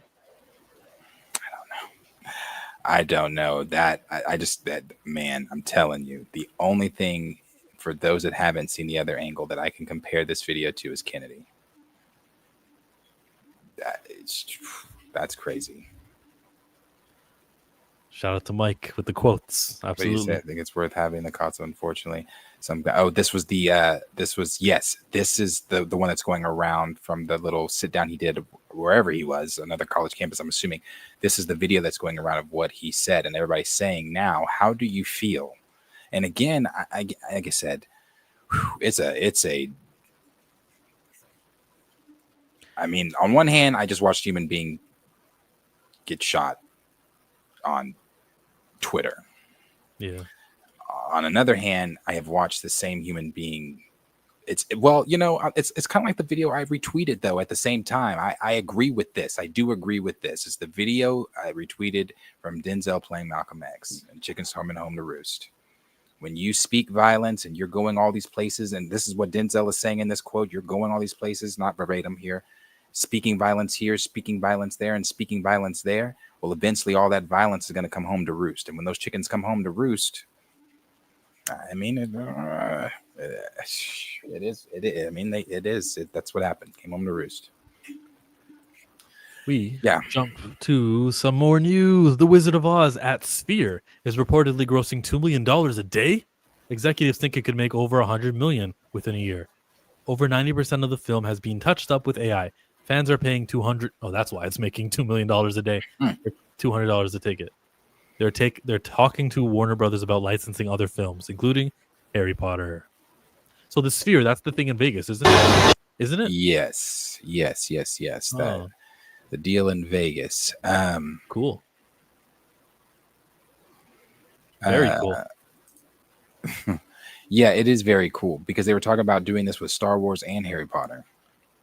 So, that is now, of course, if that's Disney will allow it, Lucasfilm, whoever, they have to go through the proper channels to allow that because I think they're asking Warner Brothers to get the licensing to Harry Potter to be able to do it.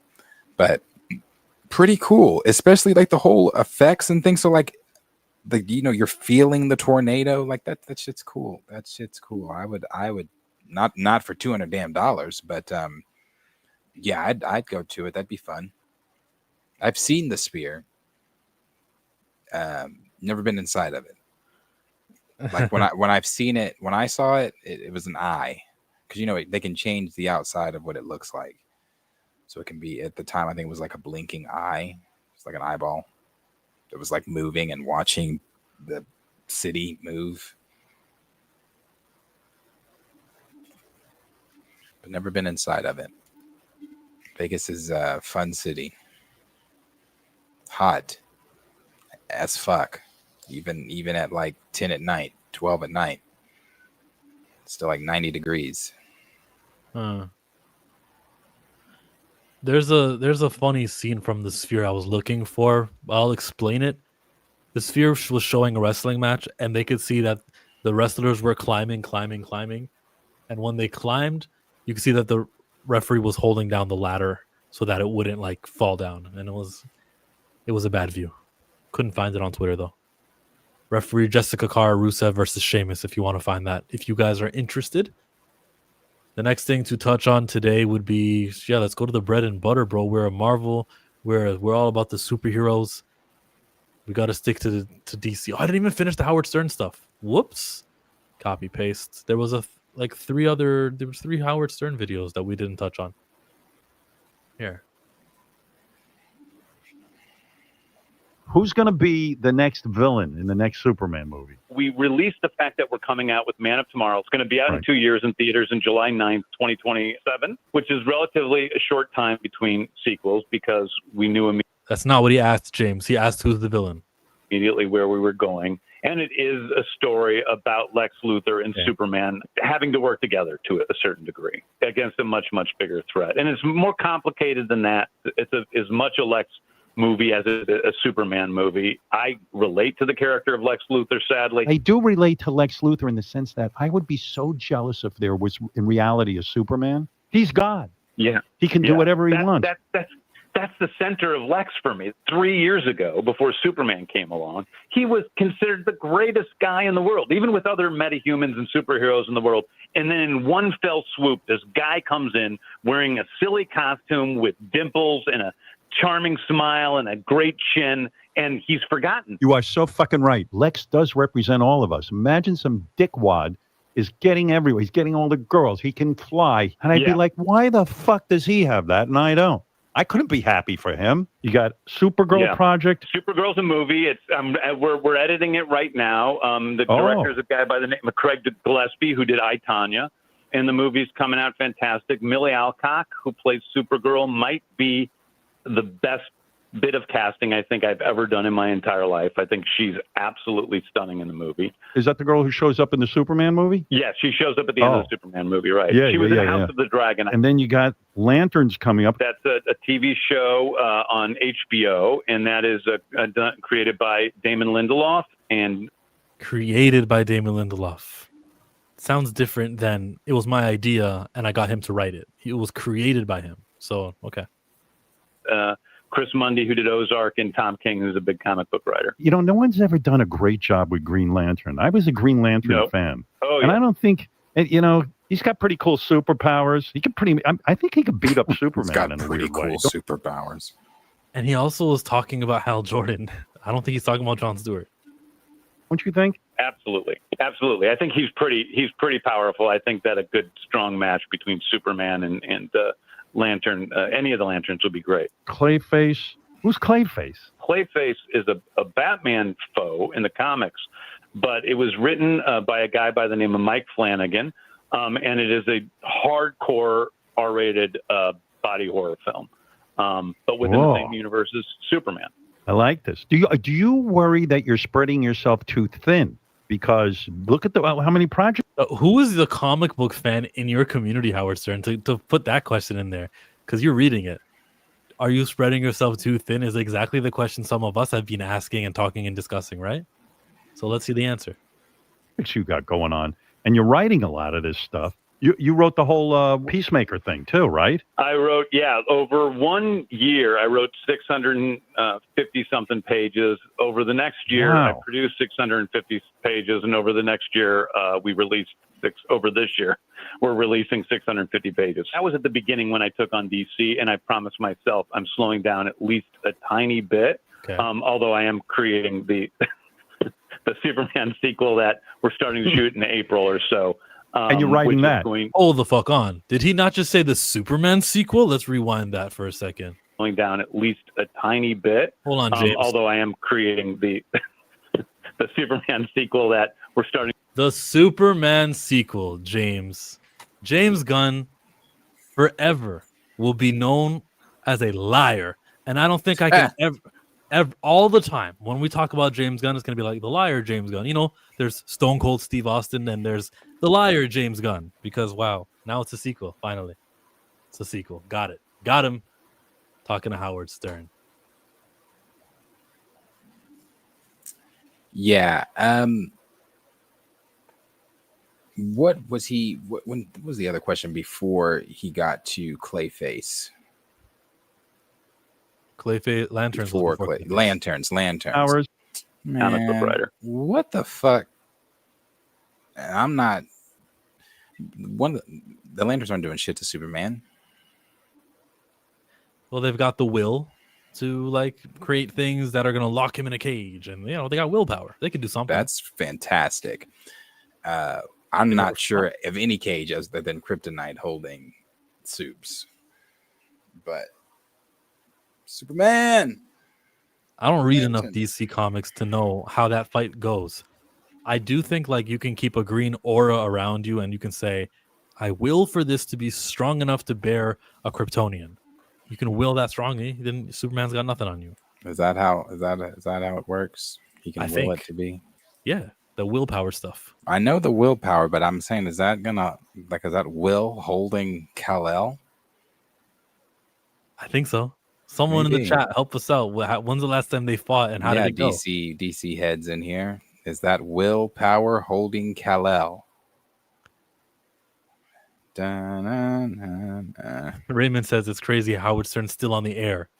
I used to watch his September 11, 2001 show, Ironic, to try and write a paper on the reaction from a New Yorker's perspective before I heard some of his wild comments. The more you know.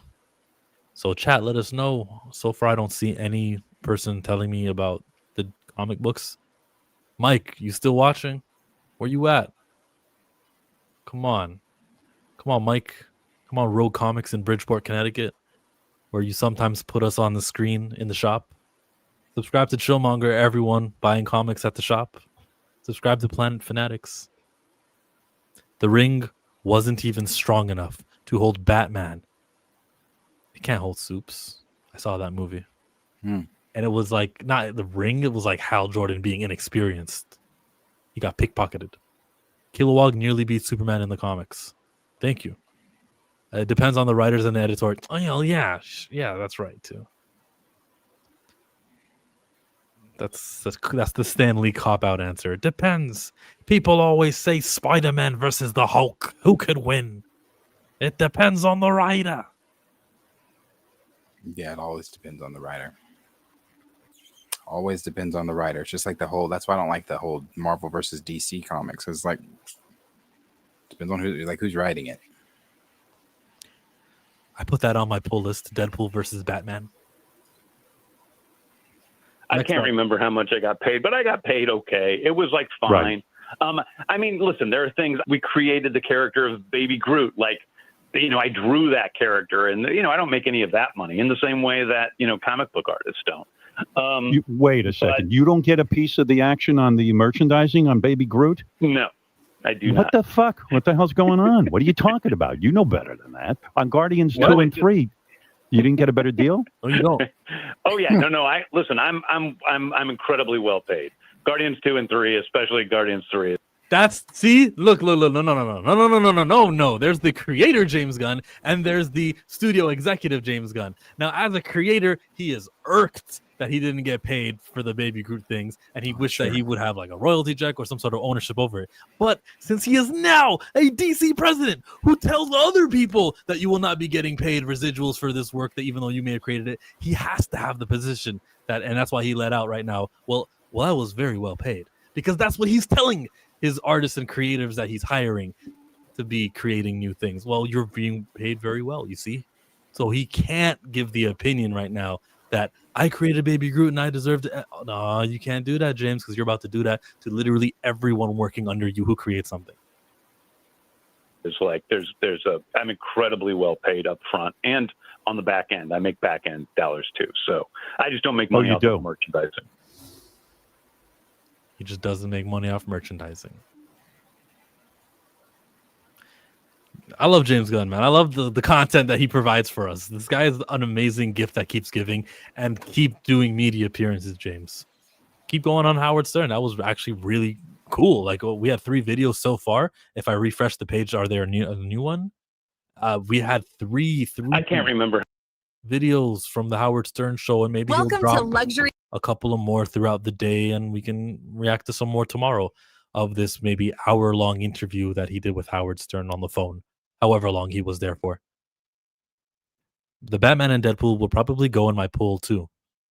It's too late now, though. I think the deadline for putting it on your pull list for like the final order cutoff, I think it's passed. I've been knowing about this book for like 3 months now. Maybe it's not. You take away the Lantern's concentration, you can easily beat them. Batman taught me that. Word. Okay. I had no idea Howard Stern was still alive. Didn't you guys see him in America's Got Talent? Doesn't he have like a role in that? Maybe you don't have Sirius XM radios, but he's been a guy. And maybe his star has not shined as so bright. If you're still garnering maybe 200, 300K viewers every single day, that's valuable to somebody, even if he's not getting the millions and millions. And that's an arbitrary number I just pulled. Whatever he's doing, though, he's of worth. We can say that he's, what is he? The Howard Stern C-SPAN prank calls are savage. I guess they were. But we can say whatever we want about Howard Stern. He's a force. He's not on TV anymore. That's why. Gotcha. Well, still on the radio. He's too rebellious for TV. See, you can only catch me on the radio. It's the only place that will contain me. Jumping over to Marvel, that would be our last DC story, I believe. We're gonna go over to The Russo brothers on Instagram, they posted this picture on Instagram. What does it mean? What were they going for with this thing here? It's zoomed up real close, and like the caption of it says like "Doomsday is coming." Hashtag Doomsday is coming. What the hell does it mean? You got any theories? I don't. I did see people going. I mean, it does look like a chalkboard. That's the only thing I can say. That Yeah. it's the first thing I said when I saw it. It looks like a chalkboard. Not really a whole lot of different theories or things to go on with that. What language is it? Again, very blurry. It could be English, but so I guess my thought process with this was their attempt at getting people talking. Yeah. Okay, I don't know that it did that. Uh-huh. Do you think it did? No, because I'm ready to move on to what's next. Because Yeah, that's why I said I don't know that it did that. Nor do I. I mean, you posted a blurry picture of a chalkboard, and what it's supposed to give us major hints for Doomsday. This to me, Doomsday is coming. Picture of a chalkboard. This to me goes, okay, I'll wait for someone to decipher it, and I'll check back in tomorrow. There was nothing there for me. Yeah, me neither. Me neither. Me neither. You know, I'm currently going back and forth with someone, and I hope that you are currently watching. I hope that you're one of the 45 people watching. And if you're, and I'm actually, I think I told them in this DM to come on and tune in. As I said, and as everybody here, hold on. Is it I'm Two Fly Cam? Is the Andor shit? No. It's Kellen, who used to be one of my co-hosts. As I told you, I don't play well in sandboxes with other people. Can I? Hold on before you do. But that's what I want. The thing is, like, I don't want you to continue. I want to like think about this, and then tomorrow prepare something and start the show with it tomorrow instead of on an impulse. I think. Oh, it's not an impulse. It's not an impulse. It's not an impulse at all. And I don't care to write a draft about it and then come in. Just sit on it though. Just sit on it. There's nothing to sit on. I'm just going to say this. There's really nothing to sit on. I'm going to say this. I hope that you are watching, and you are one of the 45 people watching, or people that have been watching, or whatever. I hope that you are watching this. And the reason I say that is because, as I say all the time with people, especially people that really don't know me, unless you guys, even the people watching, you know of me what I allow for you to know of me. So when you get on here, or you come into my DMs, or you come at me privately, and you think that you know me based off of things that I've said on this stream or on the internet or whatever. No. You don't know my political views. That's why when people come at me and like, oh, you support Biden, you don't know my political views. When have I ever said I support Biden? That's a whole other thing. When have I ever said I support Biden? Any of that stuff. So you don't know what my views are. So when you come, this person, Kellen, came at me all hot in my DMs talking about I'm celebrating Kirk's death. For everybody that's been watching, have I said anything negative? If anything, I've been the one saying I'm not gonna sit here and celebrate this man. This man's a husband. He's a father. I may disagree with his political views, but I'm not going to celebrate the man's death. So before you try to come at me all hot, before you come in my DMs, before you try to jump on me, make sure you know what and who the fuck you're talking to. Make sure you know who you're talking to, and make sure you know what the fuck you're talking about. Don't ever come at me all hot without knowing the full facts of who the fuck I am and what the fuck I've said. I said what I said. And I'm going to leave it at that.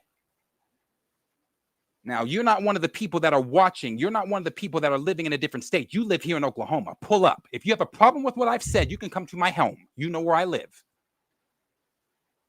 Now we can move on. I didn't need to sit on that. Okay. Something less volatile. Michael B. Jordan says that Killmonger wasn't a villain. He cared about his people just as much as T'Challa. He just had a different way of going about getting it done. I thought we were done with this in 2018. The Killmonger was right topic. So, no, he was not right. I think we can give him points if you guys like Pan-Africanism, if you guys like unity, and you can all that stuff. If you think some of those things that he said was right, that's where it stops, though. That's just where it stops. This guy's a villain. So the quote says, again, he cared about his people just as much as T'Challa. Well, his people in his brain, remember, he was like, doesn't everyone live, 2 billion people look like us? They're from this continent. And then T'Challa was like, well, I'm the king of Wakanda. So T'Challa doesn't even have the same people. T'Challa just says Wakandans are his. Now, to Killmonger, his people is not the same thing as T'Challa's his people. T'Challa didn't grow up with the oppression or the thumb of white supremacy. What's the word? Oppressing Wakanda. He doesn't bear the same sort of like, we all got to rally around against the colonizer and we're all the same. He doesn't. He's like, bro, Wakanda is neighbored by other black people and you guys are foreigners. So his people is not your people. So that's when I hear that quote, he cared about his people just as much as T'Challa. We're talking about two different groups of people. He just had a different way of going about getting it done. This is why follow-up questions are important. What exactly do you mean different way? Michael B. Jordan is like, get out of your character. When you're on set, tell yourself that, yeah, method acting. Oh, I'm in the right. I can do what I got. But it's been a few years now. You can say that Killmonger was evil. It's okay, Michael. Yeah, I mean, obviously you didn't know who you were playing then. Disney too, Killmonger is a villain in the comics, just like Man-Ape, even though they go a different way. Malice as well, but hey, it's the Disney version, Marvel MCU version of things, and if they truly believe that, hey, no, this man is not a villain, then that's probably what they were told. It's probably what he was told. Okay, Killmonger let that black girl die for the cause. I can't rock with that, but I mean, that black girl. Remember when he told the girl with the coffee, "You're not even looking what's in your body." The next thing we see is Killmonger's girlfriend is the one who was preparing all the coffees in the movie. This is not someone that I co-sign. I don't like what he did and just dumped her, like let her die. I don't like anything about this guy. Nah, well, I like the aspects that I like, but I don't like his character, and I will not try to word salad my way into saying he's okay. IMDL says, so Thanos, ... Yeah, same thing we can say with Thanos, right? That he cared about his people just as much as Captain America. He just had a different way of going about getting it done. Yeah, that's how he fed people. Because there's less people and more food. So, you guys are lively today. I give him a 6 out of 10. Still had evil tendencies. Well, performances, I'll give him a 10. Would you give Killmonger as far as like how did you enjoy him? I would say 6 out of 10 as well. Interesting. I got 10. Yeah. Yeah, I give him a 6 out of 10 as well. I think Michael Jordan was, good in the role. Yeah. 6 out of 10. What about evilness? What would you rank his evilness? About 8?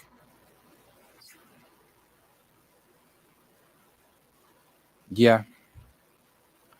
Right Sound says, he thought black people shouldn't have been oppressed around the world. You're right. And I can agree there. I agree there, honestly. Johnny, Killmonger said in the movie that he killed women and children in Africa to get to Wakanda. So how is that not a villain? The longer this goes, guys. 3 exclamation, he's a villain. You murdered trillions. Well, Thanos is a bigger villain. He evil because Wakanda left him fatherless in Oakland. Hey, that's right. And I think that was the T'Challa's reason. That's the only reason I won't kill you is because I know who you are. I miss T'Challa, bro. I miss having that character. I don't see him as evil. I see him as misconstrued. And in the end, the king did exactly what he said.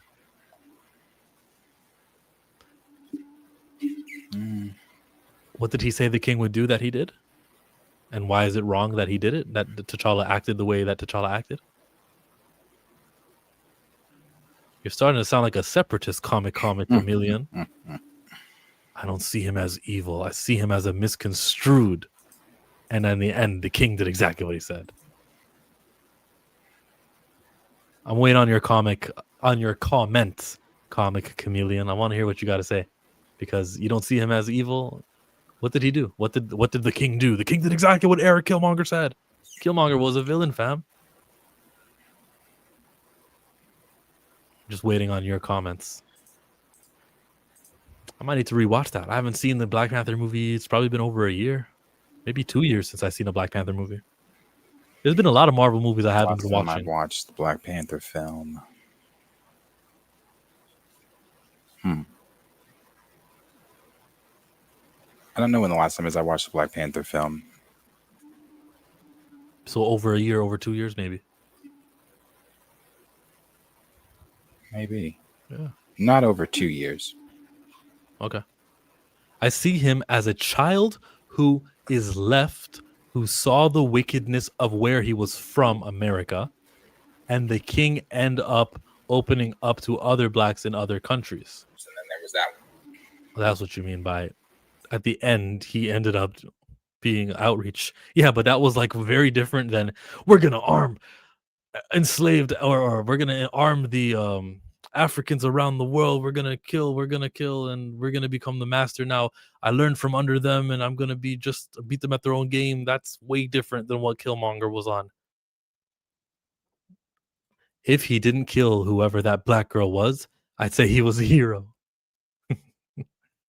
I mostly watched the first one. I haven't watched number 2 at home because number 2 doesn't exist. I watched it last week. Solid. Score was great, right? And they run it on FX. Big news story. The next thing we're going to touch on is the spectacular Spider-Man. Brand new movie, brand new day. Cosmic Marvel says that Tom Holland says he did a lot of sneaky research online to find out what fans wanted. Looking at what people were saying in the interim between No Way Home and Brand New Day, I really just kind of put together a vibe of what people were looking for. I went to Marvel and said, this is what I think we should be doing. And I think that's exactly what we are doing. Okay, thanks, Tom. Thank you, Tom. Thanks, Tom. Yeah, brand new day. Brand new day. I think they're going to put something out sooner rather than later for that. And I think it's probably just going to be the uncovering of those private videos. They'll probably do things like that leading up to the big trailer. Why do we care more about the private videos that we didn't see than the picture Russo brothers put up that we do see? Because that shit's unclimactic as fuck. It's a picture of some scribbles on a chalkboard, and thank you, Russos. Tom, what do you have going on? Exactly. So in the new interviews, Tom Holland says this.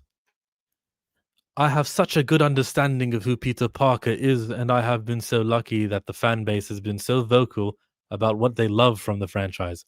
We've been able to really lean into those things and capitalize on those things. So I love standing up for the character, being in the room, and making sure that the decisions we make are what's best for Peter Parker, because he really does feel like one of my best friends. It's a really weird experience diving into the character again. It just feels like you're hanging out with an old pal. He said he's in the room during these decisions. He's in the room.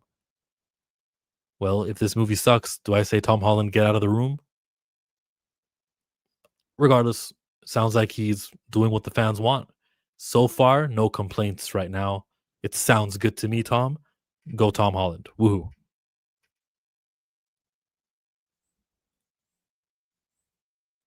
Yeah.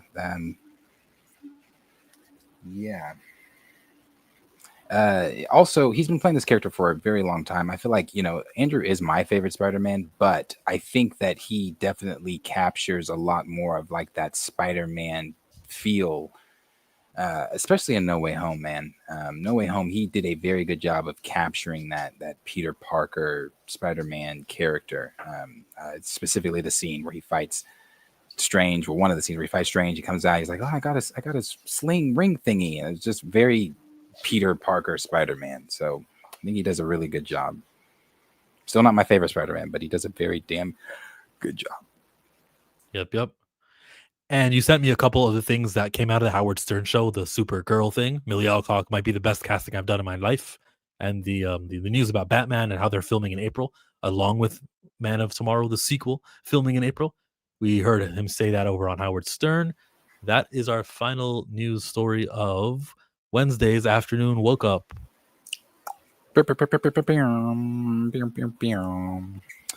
Yeah. That'd be it. I would say obviously today's show for me personally, because I am very much involved in the very real stuff that goes on in our lives outside of movies and things like that. Although this is a time I like to use this time to escape, as an escapism away from the real life stuff. When you have something that has happened today happen, especially just the climate of our current nation. Yes, political violence is not encouraged. Yeah, it has taken away a few.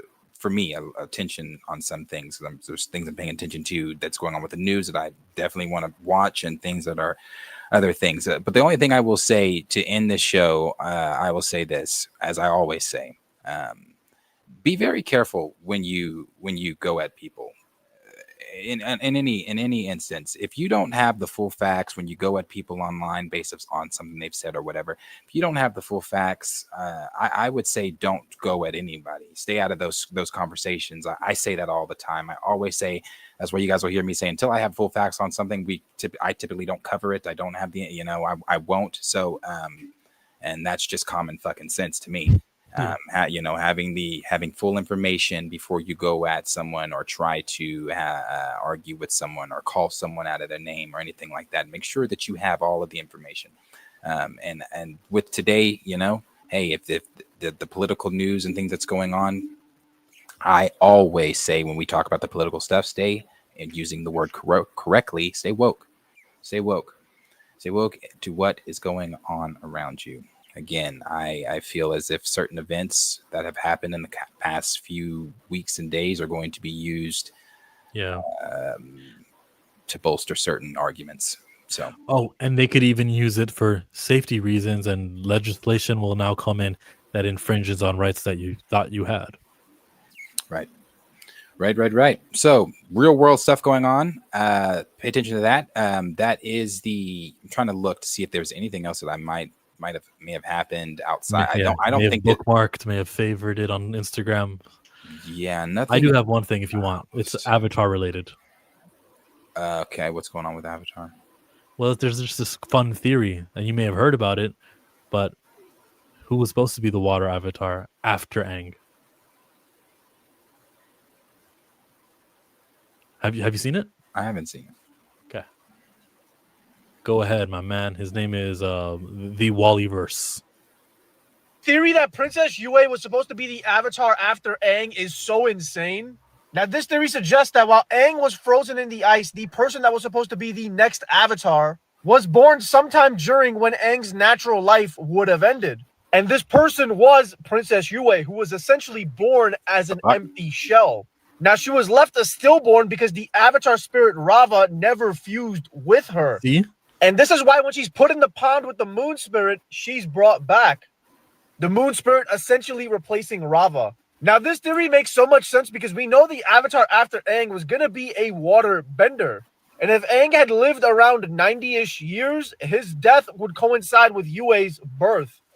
Like, this opens up a whole can of worms. Like, if Aang was able to stop the 100-Year War, what would Yue's life as the Avatar be? And obviously, if Yue became the Avatar, Korra wouldn't be the next Avatar. It would be another Earthbender. And a lot of people would probably be happy if Korra was erased, which I don't get. I love Korra. Yeah. But yeah, what do you guys think about this theory? Let me know what you guys think in the comments below, and don't forget to hit follow for more. I love that the moon spirit scooped in where Rava was absent. It still got its spirit in Yue. Yeah. So she was supposed to be. Now, was that written on purpose, or was that a fan theory just going, I want Brian and Mike to be like, that guy got it finally. It took 15 years, but someone solved the puzzle. I want them to act like it was their idea the whole time. Johnny and Lawrence aren't feeling it. Well, they don't matter. Lawrence said her character arc was fine. Her character arc can maintain. It just so happens that she was supposed to be the new Avatar if Aang had died on time. Theories can be fun, but it's up to whoever company owns the IP. Aang didn't die. That's why we didn't had an Avatar. Yeah, so she was supposed to be and that's why she was born in the status that she was born in. They clearly didn't watch Korra. You guys are losers, bro. Johnny says, this man making up his own story, LOL. Well, I co-sign the story. And you'll feel real dumb if Brian and Mike do what I said they might do, which is they co-sign the story and act like, somebody figured it out. That's a great theory. Yue, the Avatar. That's the show today. Tarlok was great, even though he wasn't Avatar. Tarlok was great, even though he wasn't Avatar. Yeah.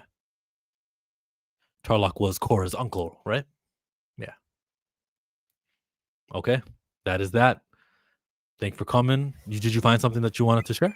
No, there wasn't. I mean, right now, again, not to beat a dead horse.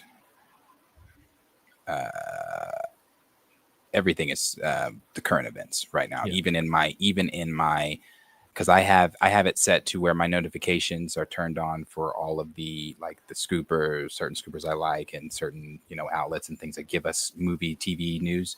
Even they are all posting about the events today. So that's really all it is. The only other thing that I've seen is Natalie Portman.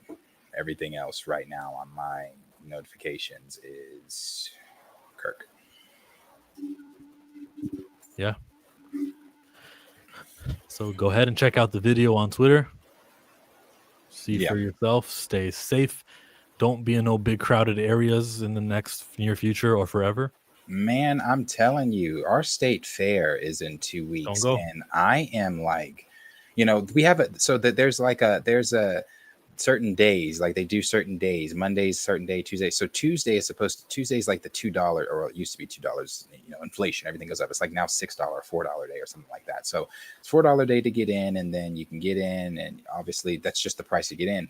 Now, typically when they do that, all those kids are still at school on Tuesday morning. So if I do go, it would be that Tuesday morning when all the old people are there, and they're shopping in the little buildings and stuff. But I don't think I already had a weird feeling with big crowds even before this. I think I've said that live before. I don't really vibe with big crowds. So I don't think I'll be going to the fair at night. Go to Japan. Yeah, they don't got a Second Amendment over there. Can't live life in fear. Let God shield you. It's your time. It's your time. Yeah, but you still wear a seatbelt, don't you, Lawrence? That's kind of what I mean. Now it's kind of sensitive, so stay away from the state fair this year. You can go next year or some other time, but right now I just wouldn't. I'll be chilling at the crib the next few weeks. I got when the old people go to. Yeah, when the old people there, that's when I vibe with the old people. Go eat me some corn on the cob. Maybe see a couple cows. Yeah. So anyway, yeah, we appreciate all of you guys being here. Again, as always, if you like what you saw today, go ahead and hit that subscription button. It helps us out. Subscribe to Chill and myself on our individual channels.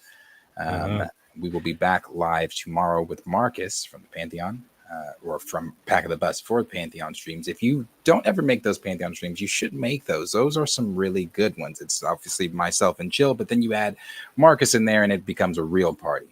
So it's always fun streams on the Pantheon stream. So if you're ever missing those, come check those out. And that's at 8:15 Eastern and Central Standard Time on Thursdays. So we're back tomorrow for the afternoon report, I believe, right? Are we doing that tomorrow? We're live tomorrow for ours, and then for Pantheon. So we'll see you guys then. Like, subscribe, share with your friends. Everybody be safe. Hug your loved ones. We'll see you guys. James Gunn is a liar. Thank you for being a friend. Oh, yeah. Travel down the road and back again. Hey, so we started from the bottom, now we're here, girl. Oh, yeah. This is my part right here. Ooh,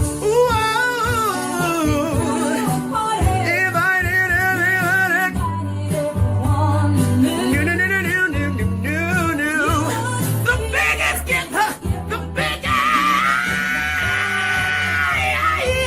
Thank you for being my friend. Oh, yeah. Hallelujah.